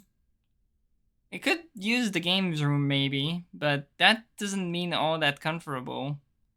Maybe if we split into two groups? I've had my eyes to the ground for a while now, mulling it over. That still work, right? Just like this morning, groups of 3 means that there's at least a witness in every group. It could work, if only for tonight, right? Dave. I almost jumped hearing my name, looking at Tyson, who'd planted himself in front of me, arms across his chest. Would that help? I think so. Alright, well. How about we use the same groups as this morning? Keep things nice and simple. Evenly split and... Oh, wait. Even enough, I guess? Works for me. Once again, everyone was looking at me. Maybe with some sleep I'd feel better. Maybe if, when the morning came and nothing happened, I could just put it all behind me. Maybe it was the fatigue catching up to me, but I yawned, almost wanting to fall asleep right there. But no, I still had this meeting to go to. Oz was, at least as far as I knew, a lifeline to stop my friends dying.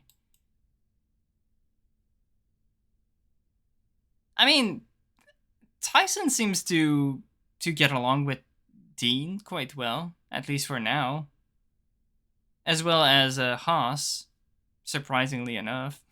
I was guided upstairs into Haas' room. Oh no. With Roswell's being a mess and supposedly the same thing with Orlando's, it was the only one suitable for all four of us.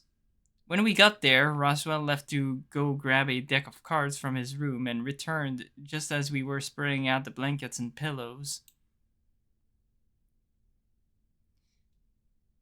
Right, true. In the bad ending, they didn't. Ah, this is nice. Just like when we stayed up all night that one weekend, right? Don't know about you guys, but I don't think I'll be staying up all night tonight. Me neither. I had enough excitement for one day, I think. Nah, of course. But we can still play cards for a bit, right? So long as you don't cheat. I never cheat. I'm just very lucky. Roswell shuffled the deck and dealt us each 5 cards. Poker? Nah, no. I was just thinking we could play a casual game of Go Fish until we're tired enough to turn in. That sounds fun. That's where we just ask who has the cards, right? That's right. Wait, no, that's wrong. Wrong voice. Whoops. That's right. Sets of 4. Speaking of, Dave, got any 7s? Almost immediately, I looked over my cards and handed 2 of them over, drawing 2 to more from the deck. You know, I've been wondering about what you saw in the vault. I wonder if what it all means. If it's true, then why Benson, right? Oh, and Dave, I'll take those 3s that you have. Oh, okay. I handed Orlando the 3 cards and drew 3 more. Honestly, it's something that's bothering me a bit. You guys must think I'm crazy. I don't think that. It's a little hard to believe, sure, but why'd you lie about that? Normally, I can tell when you're lying too. So far, you've been in the clear, if a little odd about it. Could have just convinced yourself that it's true, but still. Also, it's your turn. Oh, can I have kings, Orlando? Asking me to find you a king, Dave. Sadly, I can't help you this time. Go fish. I wonder, is it showing the future? The past? I'm sorry, I didn't bring it up with everyone right away. You can start by making it up to me by handing over those kings you apparently have, Dave. Oh, okay. Wow, everyone is attacking Dave there. It's just like, you guys are not gonna leave me with any cards. You didn't really have a chance to, Dave. Let's say instead you saw Saul dead. Could happen. You'd be worried, right? But, Huss, maybe back off a little. I looked between them, confused. I think I know where Orlando's going with this, but still, if you had seen Saul die, or even one of us die, no one did. It's because I chose Orlando's route. That's why Orlando died. If I choose someone else's route, it's going to be them that dies first. It's always that for the first death. That's what I've gotten me troubled about accepting this as a fact. How does it work? Why does it work that way? But there's something else. What's that? The door. It's not actually open, is it? Well, whatever happened to you, Dave? The door itself never opened, right?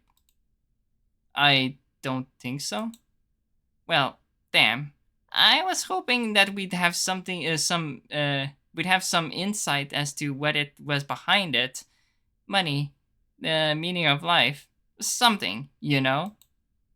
For what it's worth, I wouldn't mind if it's money. Seems like it's a lot to offer a bunch of strangers, though. We're what, 2 medals down so far? Finding the rest seems doable unless there's an incomplete set and we're on a wild goose chase. I'm sort of hoping it's something more symbolic. Like what? Like a thing to bring people back to life? That'd be nice at least. The dead. Stay dead, Dave. It's better that way. Even the vote. If how you describe it is accurate, only circumvents death, not brings people back. True. Oh, you're right. I'd made myself sad thinking about it, but shrugged it off, looking to Haas. So, Haas, it's your turn, right? Wait a second. Dave, listen to me. I turned slowly from Haas to Orlando, unsure of what he was getting at. Just remember, what's happened, happened. You can't undo it. I know that, but Dave, you can't bring back the dead. I'm sorry. I nodded slowly, looking at the spot on the floor in front of me. I knew that. I thought about it long and hard. Part of me even consulted on this with Roswell a full day before he realized what I was really asking about and why. The rest of the game was played in relative silence. About halfway through, I realized that I'd been holding my cards wrong and the others could see what I had. Oh. Wow. But by that point, I didn't care all that much, instead of focusing on what was to come later. He's just that tired. That meeting with Oz was still on the table, and it seems that if I wanted to things unanswered, he'd be the one to talk to. Shut up. I'm holding my cards correctly. Shut up. Hey guys, what's up? Is it cool if I go say goodnight to the others? I mean, I guess, but why? Oh, well, mostly just wanted to make sure they weren't fighting, right? 'Cause Tyson and all. Almost immediately, Orlando and Roswell looked at one another before turning to Haas, who was staring at me. I was lying, of course. I wanted to say goodnight. Lying, of course. I wanted to say goodnight, but I was leaving for another reason. It just came down to if Haas would call me out on it. Well, alright. Just don't be gone long. I sighed out, flashing them a quick smile before heading to the door. Don't worry, I'll be right back. But I wasn't gonna be right back. I had somewhere I wanted to be, somewhere else. The museum was dark, quiet, but that special brand of quiet that made me jump at even the smallest of noises. 11 p.m. was minutes away. Oz was going to show, right? I could ask him any question I wanted, any question at all, and that might be enough to save all of my friends. No, of course not. I doubt. I just had to make the end of the month, right? The end of the month, and then it's all over. All my friends survive. It's not the most ideal, but if that's the price, so be it. If I had to shoulder the burden of sadness for the sake of my friends, I was okay with it. Hopefully, after the month was up, I could maybe have a different vacation to make up for lost time. if there was a chance at something before everyone moved away. Which just made me sad thinking about it. Huddled up on the floor of the museum, looking around and letting my mind wander. I wonder how many of them will keep in touch. There was every likelihood that I'd be the only one left. Even those that I assumed would be around forever were looking at going away. I sat and waited. The room was still, quiet and cold. Where was Dean? Where was Orlando? I shivered as I checked my phone. 11:30. He's late. I headed to my room annoyed, and I needed to check something. Oz?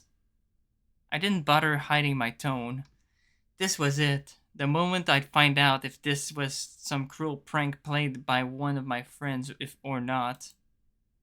Oz, are you there? Silence. At least for the first few moments, but before sure enough I heard the radio switch on. I am here. You sound annoyed. Is everything all okay? You're right, I'm annoyed. Where are you? Where are you? I did what you said. There it was tough.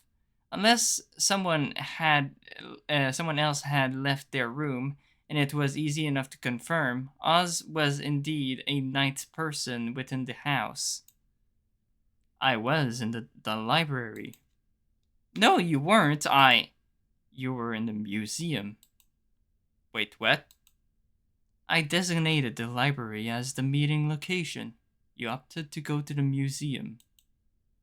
It's the same room, isn't it? Regrettably, it is not. Their library has even has multiple entrances. Well, where is it? I can come right now, honest. There was a silence for a few moments, and I was about to storm off, assuming the answer was no. I have an offer. I froze, looking back into the room with my hand on the door handle. One last shot. I have a theory I need to test. You saved Benson for me. I did not realize that he was a potential target either, and I'm grateful. And for that I'm grateful. Truly so. So again, tomorrow night, same time, in the library. How do you know about that? Do you have multiple rooms bugged? I have some surveillance, but your escapades through the house earlier looking for the gun were loud enough that I could hear. Do you watch the vote? I do. What of Orlando? What of Mr. Noble? About him using the vault. Have you talked to him too? As far as I know, no such anomaly has happened. If you can, this is news to me. But at the same time, I cannot watch the cameras all day, every day. I watch when I can. I have other responsibilities, a job that is required of me. If you are still interested, ask about it tomorrow. Wait, but where's the library? I waited for a response, but it never came. The room falling into silence. With a sigh, I was forced to concede the point, but it was good to know that I hadn't missed my chance. The only thing I wanted right now was to cuddle up with him. I felt myself go red, chuckling myself. Was this the feeling of being properly smitten? That, at the end of the day, was the only thing I wanted was to cuddle up with, well... Oh. Part of me felt bad that despite Dean's advances, he wasn't the one I was thinking of. He was the one I was supposed to be dating, right? That's what Orlando had been telling me. that he was a good match. Now I wasn't so sure. Was it bad of me to look forward to getting in some sneaky cuddles in? That I could and play the worried card in hopes of further selfishness on my part. Go with the dragon instead. Tired, I wandered back to the others and I was meant to stay the night with. They were as I left them, although looking peaceful, quietly sleeping. It brought a relieved smile to my face, knowing that it was another night done. When I entered the room, my eyes turned to Orlando, who was sprawled out merrily. The cold lingering from my time spent waiting in the museum made me all the more eager to cuddle up with my friends. My friend, he wouldn't mind, right? Dave, are you still up? You look cold. Me being so close must have been woken him, or maybe he was only resting his eyes. I. Yeah, I'm cold. His tone was as warm. He was as was the smile that I could make out in the dark. Well, come here then. I had to stop myself diving on him, but with him wrapping his arms around me as soon as I laid down. Orlando was warm, smelled lightly of cinnamon, and made me think of breakfast. I sighed, relaxed. Thanks, Orlando. He trummed? Happily, cuddling me back as sleep starting to take me. I was out like a light soon after. I'd made it through another day. I also knew what my job for tomorrow was going to be, but by this stage, my body needed rest. I needed to find a library somehow, and wondered if there was anyone around I could ask. Either way, it was a job for the morning. So now we have learned Orlando's full name. So Orlando's full name is Orlando Noble because of Oz. Yeah. When I awoke, I felt oddly rested for everything that had been running through my mind when I went to sleep. I must have slept all right.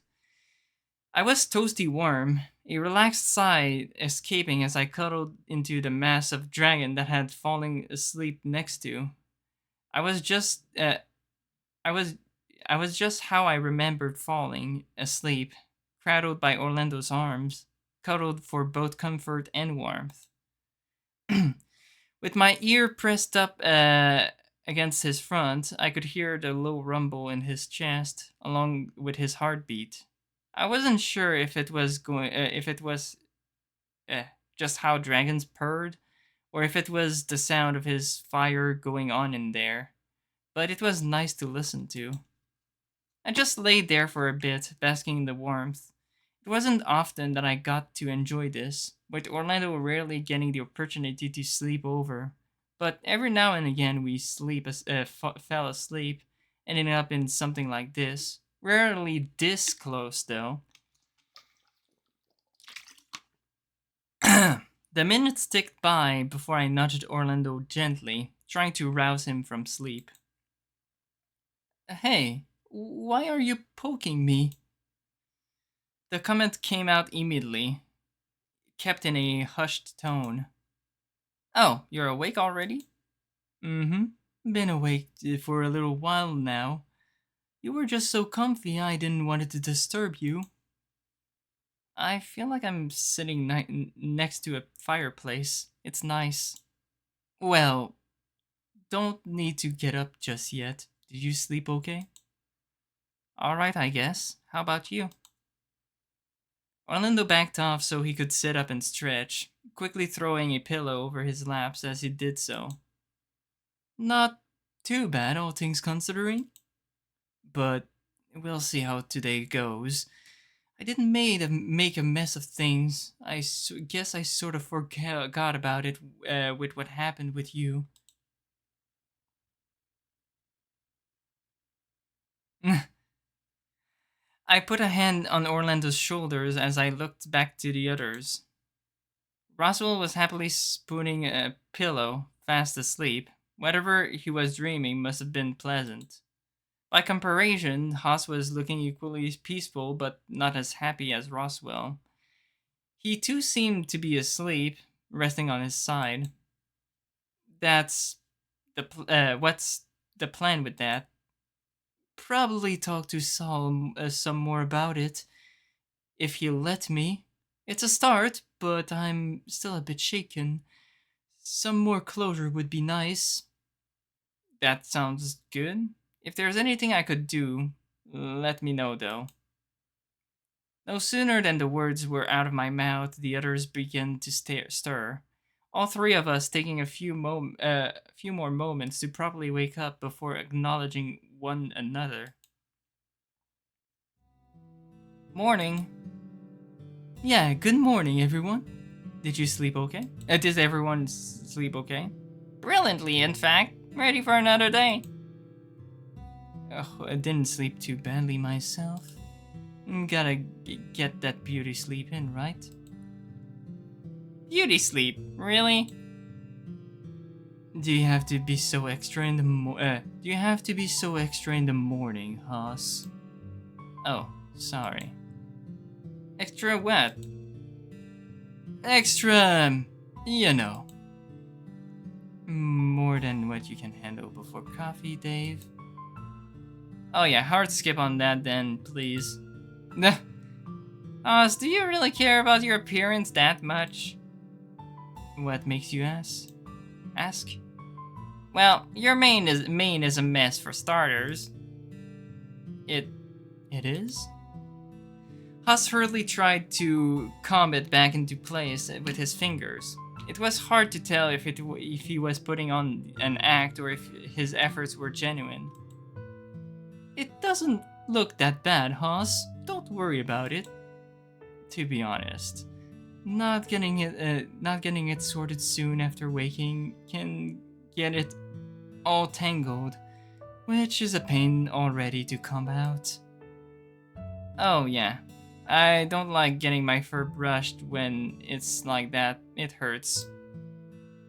Let it go. Let it get too bad, and you just have to trim it down. Really? It can't get that bad? I'll count myself lucky that mine never brushes up like that. It's one of the advantages of having short fur, I suppose. But those two are really are just really fluffy. I wonder if Dean and Tyson get the same sort of problem. Can we not talk about him, please? Why? What's wrong? It's just I really don't want to be thinking about him this early in the morning. Oh, I guess we can talk about something else? Dave, how are you feeling after yesterday? Better? Wait, what? Yeah. All the stuff that made you upset last night with the vault showing you stuff? Nothing happened, right? We're all here, and the other group should be too, right? Actually, we should go get breakfast, right? Meet up with the others? Probably a good idea. Guess I'll head back to mine to go put some pants at the very least. Let's do this again, though. It was nice. Yeah, time for breakfast. Thanks again, Haas. Orlando and Roswell shuffled out of the room, leaving just Haas and I behind. Oh, thanks for letting us sleep in your room, Haas. Not a problem, Dave.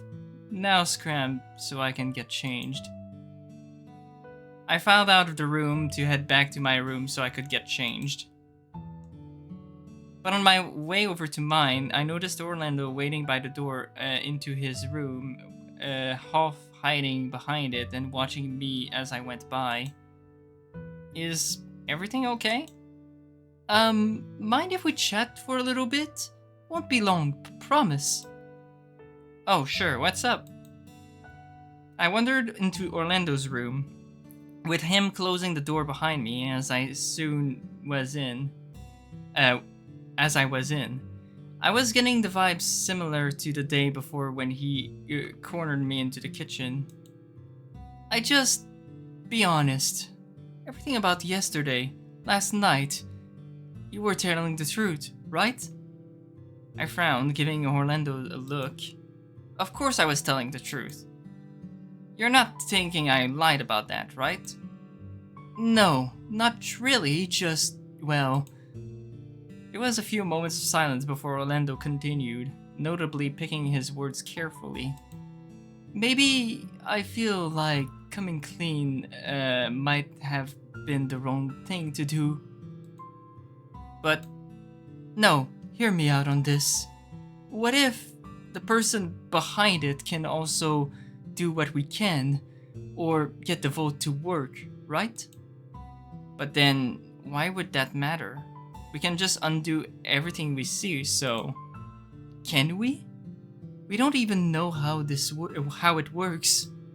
What if the person behind it was just listening in and just changed how they did things to make it harder for us to stop them? I gulped, sinking into my shoulders. This was bad, or I get the impression that this was my fault all the same. Oh no. I might try and ask Saul and see what he thinks. Is that wise? Why wouldn't it be? Well, after yesterday, with what happened. Oh, right. You might have a point, but I don't want to stop hanging out with him. I expected you to be less okay with what happened. You and him must have had some talk, huh? Well, we did, yes. There's a few things about that, though. Secrets were shared. I sorta wish there was more to it, but no, just talking. Don't think I was prepared for what he told me, though. Was it bad? What did he say? Sorry, Dave. That's not my secret to share. Oh. Well, did you want to hug it out? Yes, please. We wrapped our arms around one another near the same time, embracing one another tightly. It's just so cute. Well, I don't know about you, but my plan is to put on some pants. What about you? Probably the same. I contemplated telling Orlando about my meeting with Oz. After all, it seemed as though Orlando wasn't on his radar as far as being able to get the vote to work, but maybe it was best if I didn't for now. It was hard enough to try and piece together what I should be doing and saying without throwing Orlando's worries into the mix. And if I was being honest with myself, part of me wanted to use this as a chance to rise up and prove that I could be useful too. Got some things I need to think over too, but that can wait until after coffee. Well, in that case, guess I'll see you down there. Yep, see you in a bit. I headed back to my room, getting changed into a fresh set of clothes before heading downstairs to see the others. I came downstairs with everyone else arriving within minutes. My eyes looked at each of them in turn, checking them off in my head. The moment that all 6 of them were in my sights, I sighed out in relief. Good morning, everyone. Morning. Hope everyone slept alright. It could have been better. Wouldn't have minded if it was a longer rest. I still feel sort of stiff after yesterday. I looked across Orlando, catching him watching Saul briefly before looking at the ground. Okay, so Everyone's accounted for? No one's missing? Eyes were on me again as I shifted nervously on the spot. I couldn't smell blood or anything amiss so far as I knew. Everyone was fine, Benson included. No. Why would anyone be missing? I don't know. While the others started to talk about things, I heard something else. Something that drowned out the conversation in the room. It was a distinctive clanking of shoes on tile, a stride taken with deliberate purpose, measured in equal cadence. Even Roswell, Orlando, and Ty had stopped talking to look towards the door to the dining room. Standing there, hands clasped behind his back as if nothing was wrong, was Benson. Good morning, gentlemen. All of us watched Benson kept his pace, walking around us to the kitchen. He opened the door, looking back at me before calling out, Master Dave, would you mind if you and I had a chat in private? Should not take long. I found myself pointing at myself, with the other wandering into the kitchen without waiting for an audible reply. He spoke the same way a teacher or a parent would, where their question was rhetorical. I guess I'll be back, guys. I pushed the door to the opened the door to the kitchen and closed it behind me, looking around to see if I could spot Benson, finding him near the coffee pot. Benson held a finger to his nozzle, focusing on the coffee brewing for a few more moments before he turned to me proper. I owed you a great deal of thanks, Master Dave. For coming to talk? Benson stroked the ends of his nozzle where the fur bunched up in a sort of mustache, thinking something over. May I be plain? Apologies. Apologies. I mean, may I speak in a more casual manner? Oh, of course. Wow. Wow. No, Dave, my boy. My boy. The master of the house informed me of the efforts you went through last night. The master? I believe he'd given you the title Oz to go by, yes? Oh, yeah, him. So, do you work for him? Of course, I'm his butler. Beyond that, however, you fretting over my life is a gesture that has flattered to this old otter, my boy. Thankfully, thank you. Well, I wasn't sure how I should be responding here. Was he just humoring me? Was he sincere about how he was feeling about the whole thing? Where had he been while it was going down anyway? No one mentioned seeing him during the search for the gun, after all.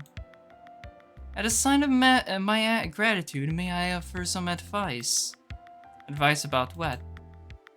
Once Benson's hand stroked his mustache before returning to their place on his back, behind his back. Would I be right in assuming your plans for this evening are to converse with Oz? That's, well, yes, but if you know his name, can't you tell me? I'm under instruction to not speak as plainly as I am now until you two have spoken proper. But why? Loyalty, my boy, loyalty. There is no greater pleasure in life for a butler than to serve the house and its inhabitants. You are bred for the role, or at least grow into it. For me, there is no more fulfilling purpose. The downside, however, is that your whims are beholden to another, sometimes to your detriment. I am getting off track. He's deliberately testing your ability to find him. I just have to find the library, right? Correct. Where is that, though? Have you not found it? There are multiple points of entry. Oh, brother. Well, then perhaps a clue. I'd have forbidden to disclose its location to you, but I can nudge you in the right direction. Is that okay? You're not going to get into trouble, are you? Ah, the kindness of youth. Do not worry for me, my boy. I've lived long enough that I know what I can take, and what's deserved. I can assist you in many other ways, just not the location of the library. Not yet, at least. What other ways could you help me? If I can manage it, advice, insight, weapons if you so desire. Weapons? Why would I need a weapon? All things considered, Dave, is it much of a surprise? You claim to have seen the results of what a weapon can do, and yet you balked at an offer to keep yourself adequately armed for self-defense? Oh dear God. Oh dear God. The image in my head is cursed of seeing that. Oh my God. Truthfully, I'm astonished. Though the offer is indeed genuine, there are many things around the manor that you could use. Some less subtle than the others. I can let you know later. Oh, actually batteries. Can I have batteries? Batteries. What the devil do you need batteries for, my boy? Oh, in case the ones in my my flashlights go flat. Heavens! And here I was thinking you were planning something like with a car battery. I shall see what I can scrounge up and leave them in your room later. Oh, that should be fine. Again, it seems we've gotten off track. Once you meet Oz, I'll be freer to talk. Until then, the key to finding the library is to talk to one of your friends. One of my friends has found the library already? Wait, why does that sound familiar? I can confirm that, yes, one of them has. After all, they've been here before. Benson's admission left me stunned. Someone had been here before. When? Why? Which one? It must been a habit, with Benson playing with his mustache once more before replying. Unfortunately, that's all I can tell you, for now. Benson turned away from the coffee pot, satisfied with how it was coming along. Either it just took a long time to get going, or this was some sort of special slow roasting process I was unfamiliar with. I watched as he started to prepare breakfast, pulling things out of the pantry that I hadn't noticed before. Muffins and alike, almost as if it had been restocked recently. Is it normal to be concerned? Concerned about what, my boy? I just want to keep my friends safe, that's all. But I get the feeling the more that I mess with the things, the harder I'm making it for myself. Ah, grounded worries at that. For what it's worth, the master of the house is a decent person. Someone that I'd put trust in having a vested interest in things coming out of the best. For the best. But is that outcome everyone surviving? Would any other ending be as satisfying? So I can trust him then. My question made Benson freeze, if only for a moment before he continued preparing things at his usual pace. Decency and trust aren't mutually exclusive, my boy. It is something you will need to decide upon meeting him. Okay, but do you know who's behind it? Who'd want you dead? Or who's putting these images in my head? I do not. A lot of enemies I once held are now long gone. For various reasons, mind you. but nothing I know I can can assist in your understanding here. But can I trust you? I believe the best way to answer that would be to say that if you can trust Oz, you can trust me. My loyalty to the master of the house guides me to act in his best interest. If his objectives align with yours, then consider me an ally. Bear in mind, I'm still just a butler. Your decision to trust in me does not affect my duties around the house. Which I'm assuming after yesterday, that means that there is a likelihood that you may need some laundry done. Well, yeah, sorry about that. It's quite alright. Now, any other questions? Just one. By all means, my boy, what's on your mind? Do you think we're gonna make it out of this okay? Benson sighed out, going to play with his mustache but stopping short. Perhaps he was lost in thought, searching for the right thing to say before giving me a look. I couldn't place the expression exactly, but it was somewhere in the realm of worry. I can only hope so.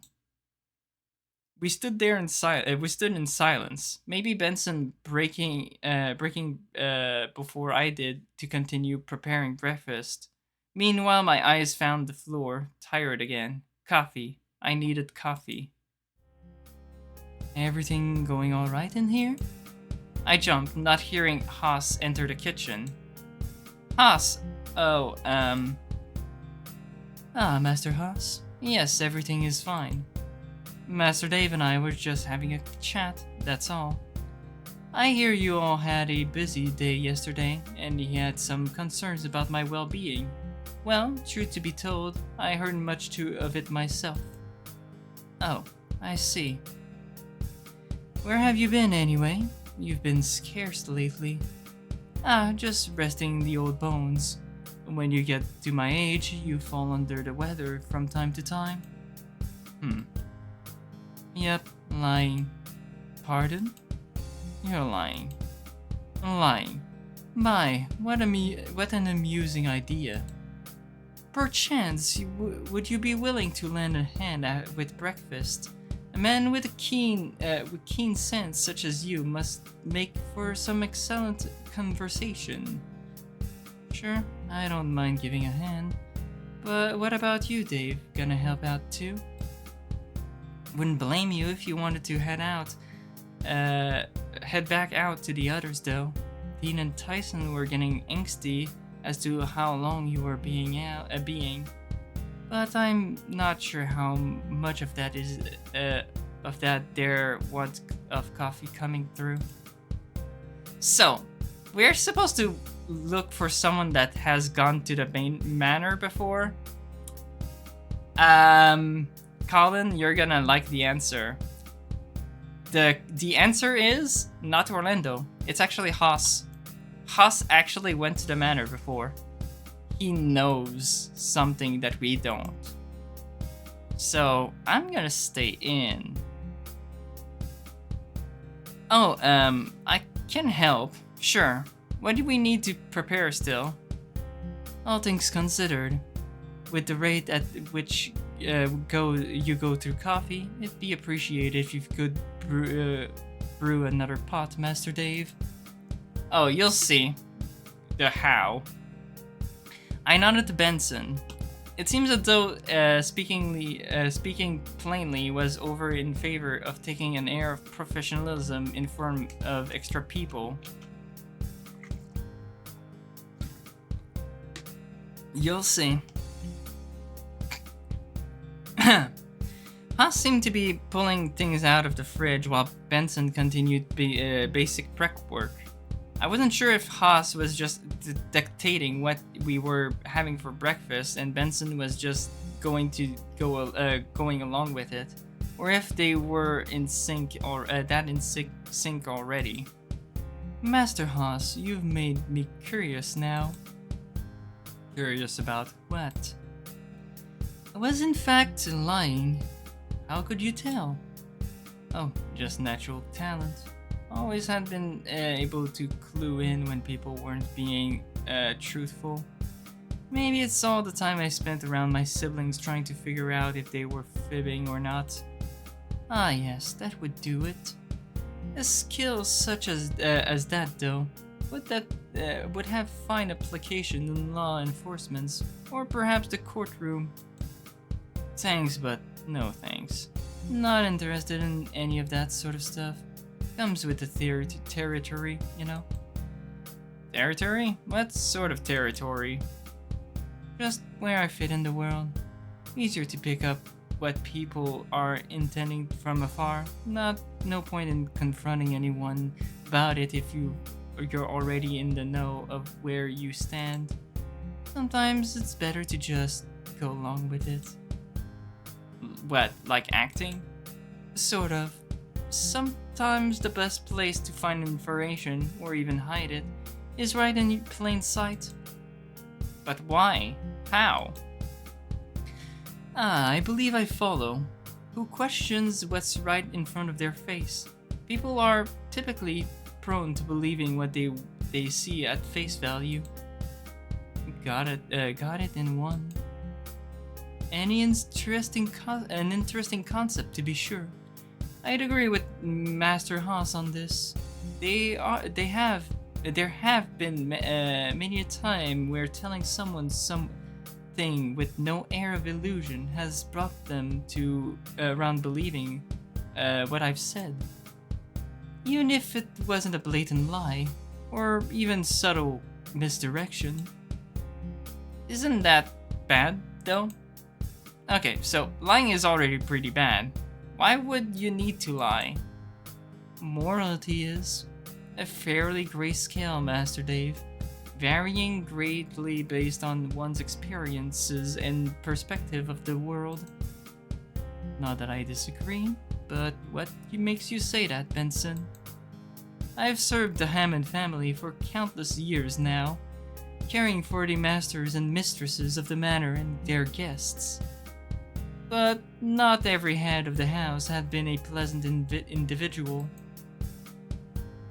We continued to work on breakfast, finishing up fairly quickly, before taking it out to the dining room and laying it out on the table. As I grabbed food for myself and started eating, Dean poured me a cup of coffee. No sooner had the smell of it hit my nose, I felt at peace again, sighing out despite the mouthful of banana I had. Occasionally I shoot Benson looks, unsure of what to make of my situation. He was joining us for breakfast this morning, it seemed, satisfied with eating his porridge and coffee nearly as blank as Dad took it. I looked up to the others at the table. Which one of them had been here before? Who knew where the library was? I had a feeling I knew, but with a whole day ahead of me, I wanted to try and figure it out myself. Okay, so I think that's where I'm gonna leave for today. My voice is getting quite tired, so hope you enjoyed, and see you guys next time. Take care.